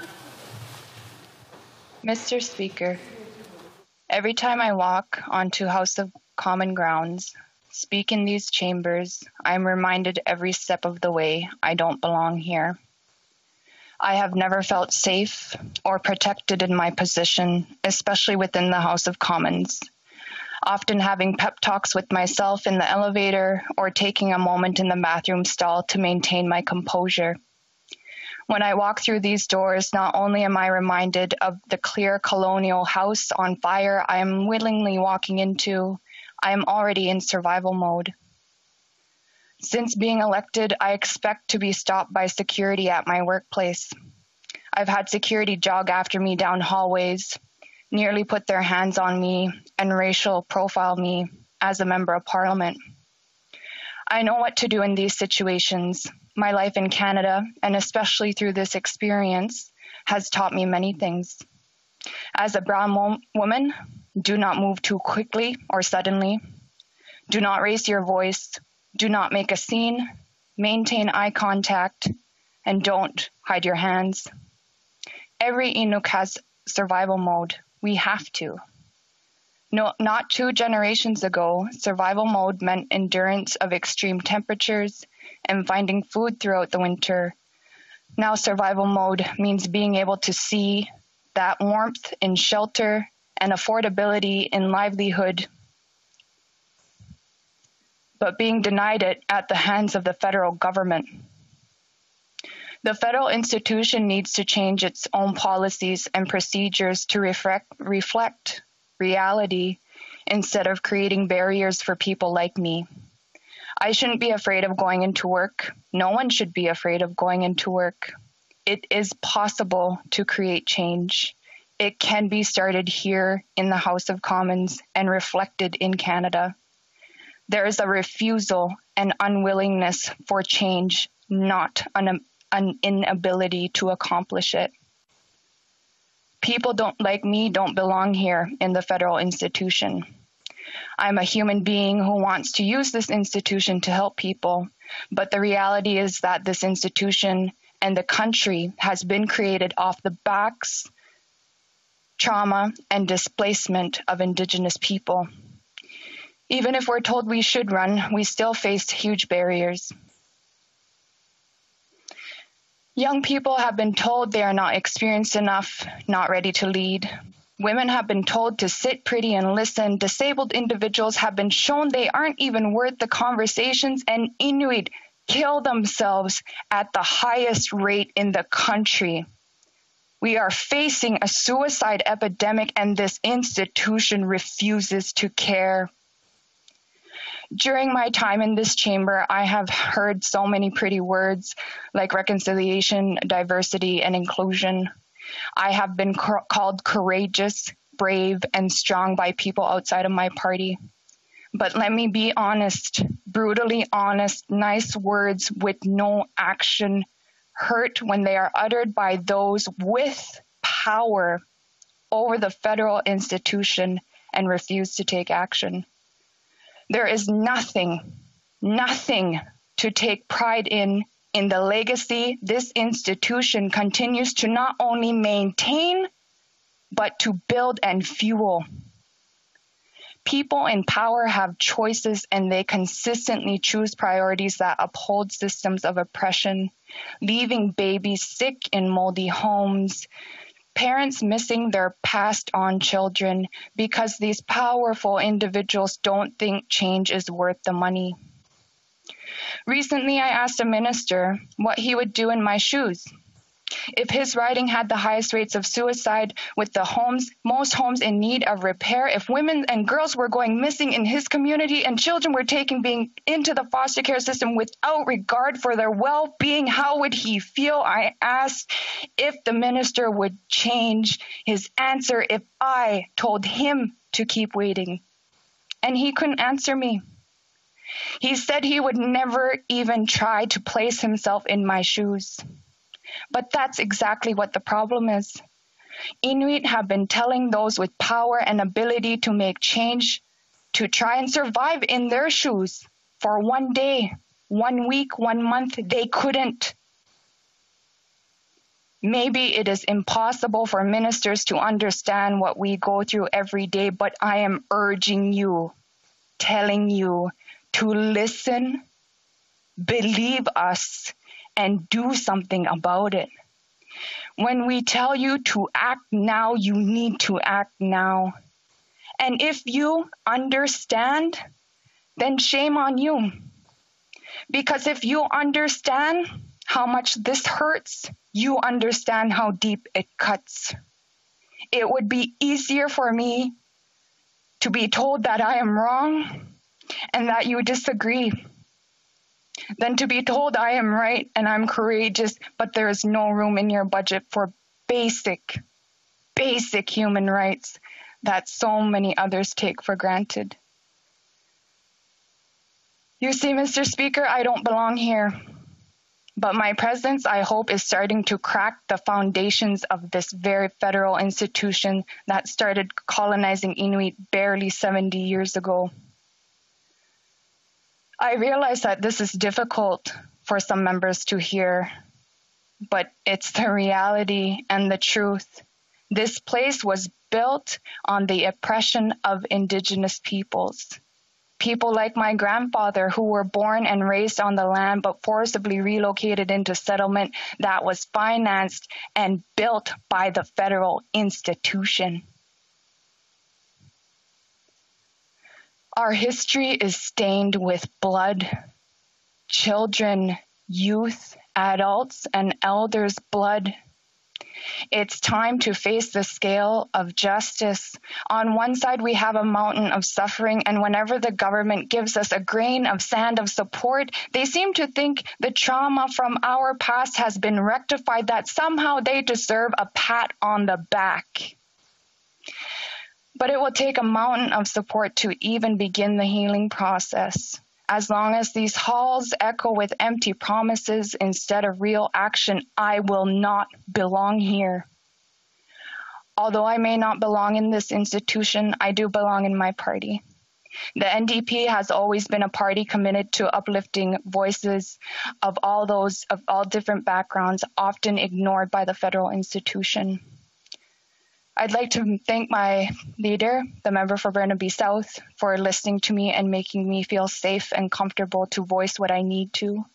While members from other parties have come to me asking me to advocate for an issue their party's focus to retouch, I never felt muzzled by the NDP. I could never join another party, and I am a proud New Democrat. Thank you to my colleagues. Thank you to members from Westminster, Burnaby, North Island, Powell River, and especially Hamilton Centre for always having my back. Without my NDP colleagues, I wouldn't have such a great platform that is true in the want to do more, to do better, and to do right. I'd also like to thank, of course, my number one supports, my mother and father, Pia and Jimmy, and my brother Lars for everything from day one. A huge, huge shout out to my staff. I could not have survived without you guys. All the things that come out of my office, everything I'm so proud of, I know I couldn't have done it with you. I'm so grateful for you. Of course, ultimately, thank you from the bottom of my heart to Inuit and Nunavut who believe in me and support me. The encouraging messages have meant more than people will ever know. I'd like to thank Bautatik for always standing up for Inuit women and girls like me and speaking truth to power even when it's inconvenient. I will always fight for human rights of Indigenous peoples in Nunavut and across the country. I believe that we are living through a shift in this country where Canadians are starting to wake up to the reality. I'm looking forward to a time where people like me could belong here, a time we can be here. I hope another young or Inuk or woman or all three will follow in my footsteps and continue pushing this institution to support Indigenous peoples in Canada. I have shown the nation and the world that impossible is possible, that hope can grow where it's purposely put out, and that if we work together and use our voices, we can influence real change. I will always believe politics can look, feel, and be different. It can, it has, it started. We will keep it going. We must all ensure it does. Matna, Mr. Speaker.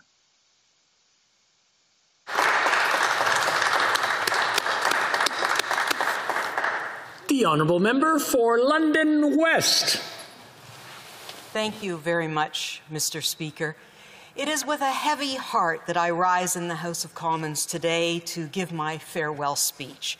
While I'm very hopeful this won't be the last time I will speak in the House, I can't be certain. Minority governments tend to be that way, unpredictable, and so I will take this opportunity to officially say goodbye. This is not easy. Leaving something as important as this never is, but making the decision to get into politics wasn't easy either. When I first started to consider running for politics in 2014, many of my friends and colleagues thought I had momentarily lost my mind. But I knew I hadn't.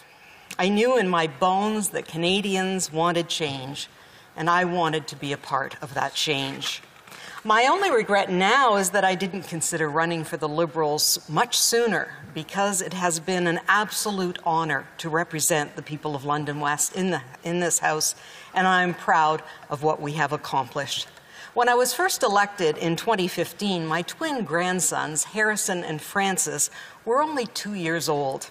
Now they are 8 years old, and I've decided to write my farewell speech with them in mind, hoping that one day they will watch this speech and understand its full meaning. My memories of the past 6 years are a blur of highs and lows, of accomplishments that I'm very proud of, and bitter heartache, especially after the recent horrific murder of 4 of my constituents, the Afzaal family, who were killed while walking along a street in London West on a Sunday night, killed simply because they were Muslim. This terrorist attack served to remind our community that we are not immune to hate. This hate manifests in destroying a wonderful Muslim family and leaving their 9-year-old son, Fayaz, in hospital, wounded both physically and emotionally. His grandmother, Talat, mother, Madia, father, Salman, and his 15-year-old big sister, Yumna, were brutally taken from him. Such a loss, all because of hate. But Londoners quickly turned hate into love. Thousands of Londoners from every culture and faith filled the streets on Friday night to pay their respects to the Afzaal family, who are forever in our hearts. Many people outside of Canada expressed shock that something like this could happen here. We're supposed to be a country that welcomes diversity with open arms. Diversity is our strength. But heinous acts like this remind us how fragile that strength is. And many people in our community feel if it can happen in London, Ontario, it can happen anywhere. This has been an incredibly tough time for everyone in Canada. Just 2 weeks ago, we learned the details about the unmarked graves of 215 Indigenous children at a former Kamloops residential school. These children were taken from their families and never came home. Our hearts ache as we are reminded once again of our callous disregard for Indigenous people. So much grief to face, and it would be too easy to say, well, that happened years ago. That wouldn't happen today, but we would be fooling ourselves. We need to reconcile our pride in our country with what we have done. I want my grandsons to learn about Canada's true blemished history, because we must face the truth before we can understand what it means to be Canadian. I urge all Canadians to use this upcoming Canada Day as an opportunity to reflect on how Canada can be a more loving, more educated, and more accepting country. As a child growing up in the 1960s, I was so proud of Canada as we celebrated our 100th birthday. 1967, what a glorious year. My dad drove our family to Montreal for Expo 67. My father was a new Canadian citizen, and he was overflowing with love for his newfound home. What he didn't know and what we didn't know was the cost that Indigenous people paid so that we could be proud of our country. I can't sit in this House without feeling the weight of decisions made by members who sat here in the past, who somehow thought they were doing the right thing, taking children away from their families to force them to be assimilated to our way of thinking because they believed they were right, and they were so very wrong. What a shame, what a national shame, and I am so very sorry.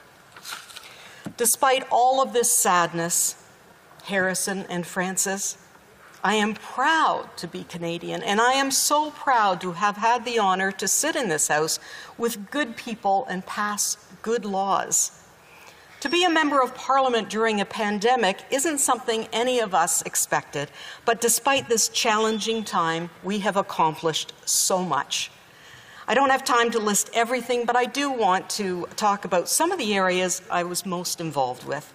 I'm very proud to have pushed our government to earmark $30 million to support childhood cancer research. Too many children are dying from cancer, and we need to do more research to determine how to treat them so they can live long, healthy lives. Thank you. I am proud of co-sponsoring a study on Indigenous housing in rural, urban, and northern communities that will hopefully be a catalyst for changes that will ultimately see Indigenous people get the housing they need and deserve. People with disabilities has always been a focus of mine, even before I came into politics, and so I am proud of working to help pass the Canada Accessibility Act through the House and the Senate. This act will pave the way for a more accessible Canada for this and future generations. How we treat our seniors has always been important to me, and it struck me as odd that we didn't have a seniors minister who would focus on their issues. As a member of the Seniors Caucus, we pushed to have the Prime Minister name a cabinet minister who would work solely on issues facing this group of Canadians. And on this World Elder Abuse Awareness Day, I am proud that we have launched consultations on this growing issue. We know how important nonprofits are to the fabric of our society, and I have been a strong advocate for our government to do more for groups that support thousands of Canadians across the country. COVID-19 shone the light on all the good work this sector has been doing throughout Canada, and we can't let them falter. And so I am proud of being a part of a working group of MPs who continues to push our government to strengthen our support for charities and nonprofits. Our latest budget proposes to spend $400 million to help charities and nonprofits adapt and modernize so they can better support the economic recovery in our communities. And I am humbled to have been in place serving as Parliamentary Secretary to Science when our government restored scientists to their rightful place in our decision making. I want to thank, and I want to thank and say her name, if you'll allow me, Honourable Speaker. I want to thank Science Minister Kirsty Duncan for always pushing to do what's right no matter the obstacles. Thank you to Carla Qualtrough, the Minister responsible for people with disabilities, for showing me never to underestimate human potential, and also Economic Development Minister Melanie Joly for teaching me that politics is filled with good people who want to do what's best for our country. I also want to thank Merci to Melanie for pushing me to learn French. While I wasn't as successful as I had hoped to be, I do have a newfound appreciation for the French language, and I encourage anyone interested in getting into politics to start learning French now. Of course, I want to thank my constituents of London West for putting their faith in me over the past 6 years, going door to door, speaking to you about the things that really matter to you was a true joy, and I thank you for your support over the years. Whether you voted for me or not, thank you for allowing me to be your voice in Parliament. Together, we've done great things for the City of London. We've opened our hearts, our arms, and our homes to families from Syria who are building new lives in our city. Construction of a new Maple Leaf Foods plant is underway thanks to the federal government funding. And sticking with the food industry, we are strong supporters of the Grove in London, an agriculture hub that will help us become a leader in agriculture manufacturing. And we can't forget the millions of dollars in investment to the Greenway wastewater treatment plant, a critical infrastructure project for London West. There are so many people to thank. To my family, who were supportive right from the beginning, my son Billy and daughter-in-law Kelly and daughter Lauren and soon-to-be son-in-law Mark, you have been unwavering in your support and understanding. To my brother Bill and sister-in-law Joanna, thank you for reminding me how proud Mom and Dad would be of what I've accomplished. And to my husband Brian Meehan, thank you for being at my side as we ventured this path together. I can't imagine doing this job without a supportive spouse, and you have been my cheerleader, a confidant, and a shoulder to cry on. We really had no idea where it was going to take us, but you were there every step of the way and helped me make this final decision to step back. To my staff, Devin Monroe, Elaine Fury, Mac McGee, Pat Shanahan, and Brendan Edge. Thank you for always being there for me and our constituents to answer their calls and their emails day in and day out. It hasn't been easy, but you made me look good. I consider all of you friends and can't imagine doing the job of an MP without your support. And finally, thank you to my grandsons, Harrison and Francis, who always find ways to make me smile. When I told Harrison that I wasn't going to run for re-election, that he wouldn't have to go door-knocking with me again, he turned to me and said, "Does that mean you won't be going back to the Liberal Tower ever again?" The Liberal Tower. When they came to Parliament Hill 2 years ago for what was officially our last sitting day in the old place before the renovations began, they would have walked up to what would have seemed like a massive tower, the Peace Tower. I was Liberal, so in his mind, it was the Liberal Tower. I hope to one day, when the renovations are complete, to return to the Liberal Tower with my grandsons and marvel at the history of it all. And maybe they will look up and say, Grandma Kate tried her best to make Canada a better country for everyone. Thank you, Mr. Speaker.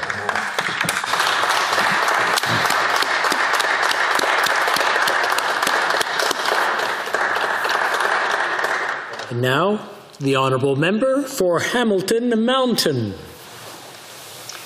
Thank you, Mr. Speaker. And I'm rising today as the proud Member of Parliament for my community of Hamilton Mountain. Over the past 6 years as their MP, it's been my immense privilege and honour to serve these constituents, and 9 years before that as their City Councillor for Ward 7. I've spent more than 15 years serving the people of Hamilton Mountain as an elected representative. It's been an exciting and rewarding experience to hear from my community, advocate on their behalf, and fight for the Hamiltonians as their representatives at City Hall and then here now in Ottawa. It's now time for me to leave room for others to continue this important and great work. I plan on spending time after leaving politics with the people I love deeply and care, and volunteer to help the seniors in need, and I want to work with my grandchildren and my shop to help them build things.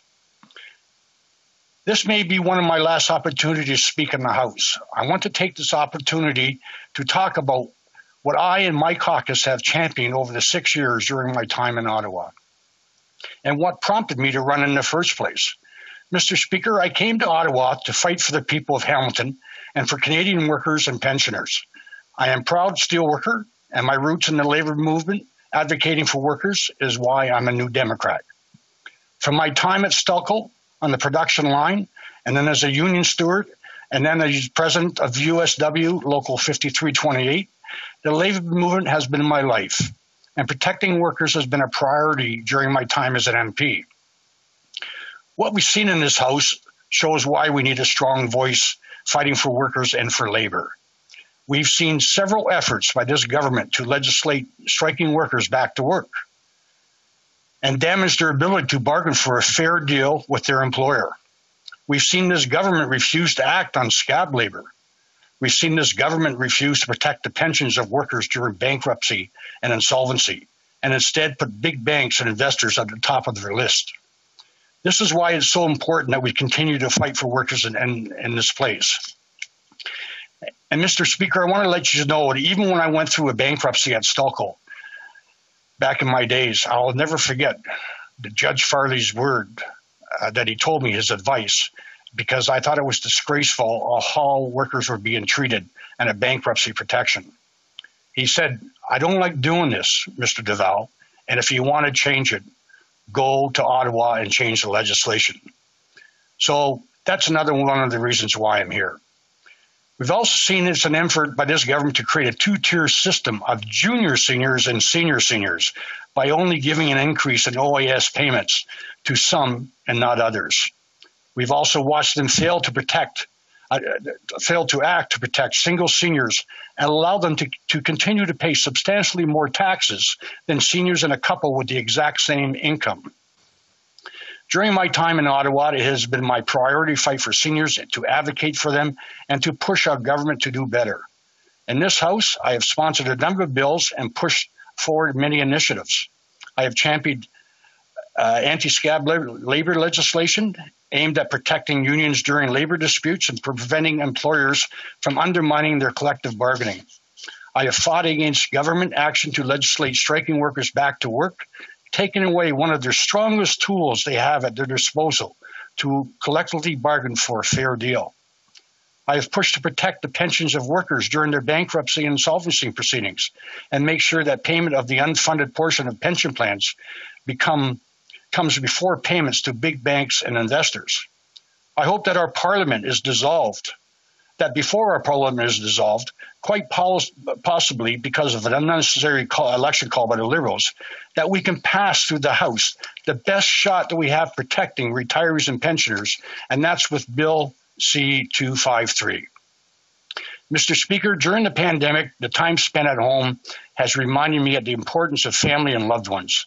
As members of Parliament and as public servants, we are often forced to put our duties and responsibilities first and our families second. The toll this has been immense, and I'm so lucky to have my family by my side the entire time. I want to thank my wife, Sherry, my kids, Lori, Mandy, and Megan, and my entire family, grandchildren, that they have given so much support and have made many sacrifices that have allowed me to do this important work and save our community. Sherry, I am so excited to spend more time at home with you, and I'm hoping that you're going to be excited me being there with you, with our family and with our grandkids. Mr. Speaker, I want to remind all my colleagues in the House of the importance of our families and loved ones, and that the role that they play in supporting our work. Our families and loved ones make just as many sacrifices as we do, if not more, to allow us to serve our community. We miss a lot of important moments in their lives while we serve. And when we leave public service, it is my belief we owe it to them to make up for that lost time and to cherish our families. I want to thank my incredible team of staff, both here in Hamilton and in Ottawa. In no particular order, I would like to say to Val, Rose, Bill, Tony, Kathleen, and Aidan, and my former team members, Chris, Aaron, and Jackie.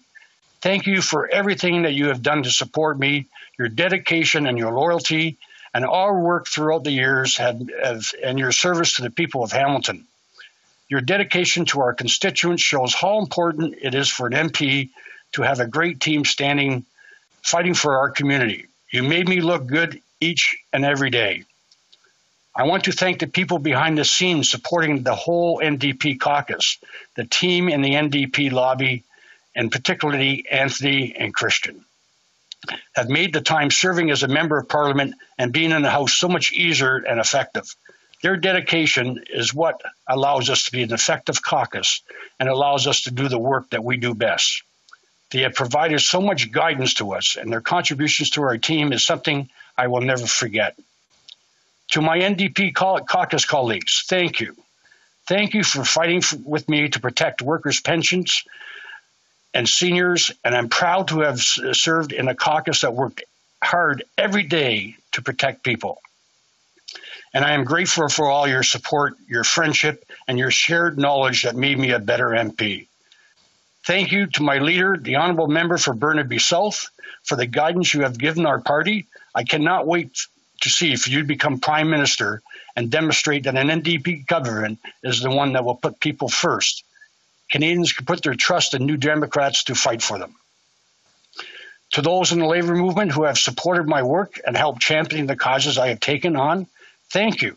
In particular, I want to thank the incredible team at the United Steelworkers and Canadian Director Ken Newman and District 6 Director Marty Warren for their faith in my fight to protect workers, retirees, and pensioners. Your work and activism shows that the Canadian Labour movement is strong and will not quietly fight for the rights, will not quietly fight for the rights of workers across Canada, but will be loud until you are heard.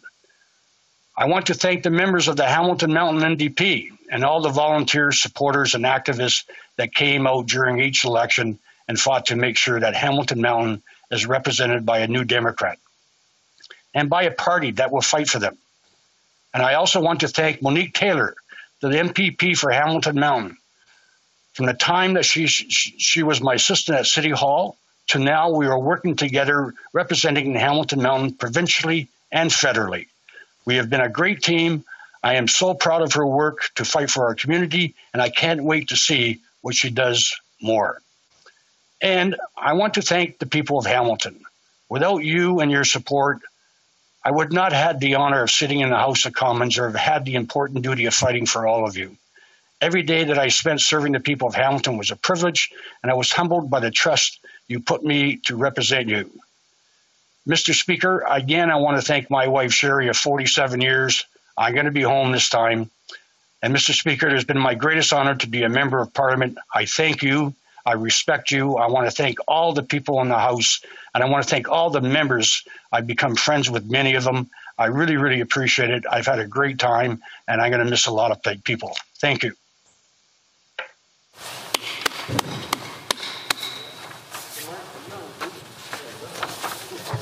There being no further members rising, pursuant to Standing Order 53.1, the committee will rise.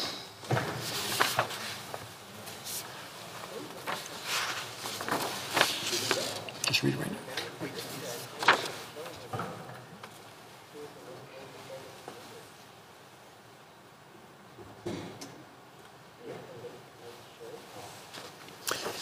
It being 8:37 p.m., this House stands adjourned until tomorrow at 2 p.m. pursuant to Standing Order 24.1.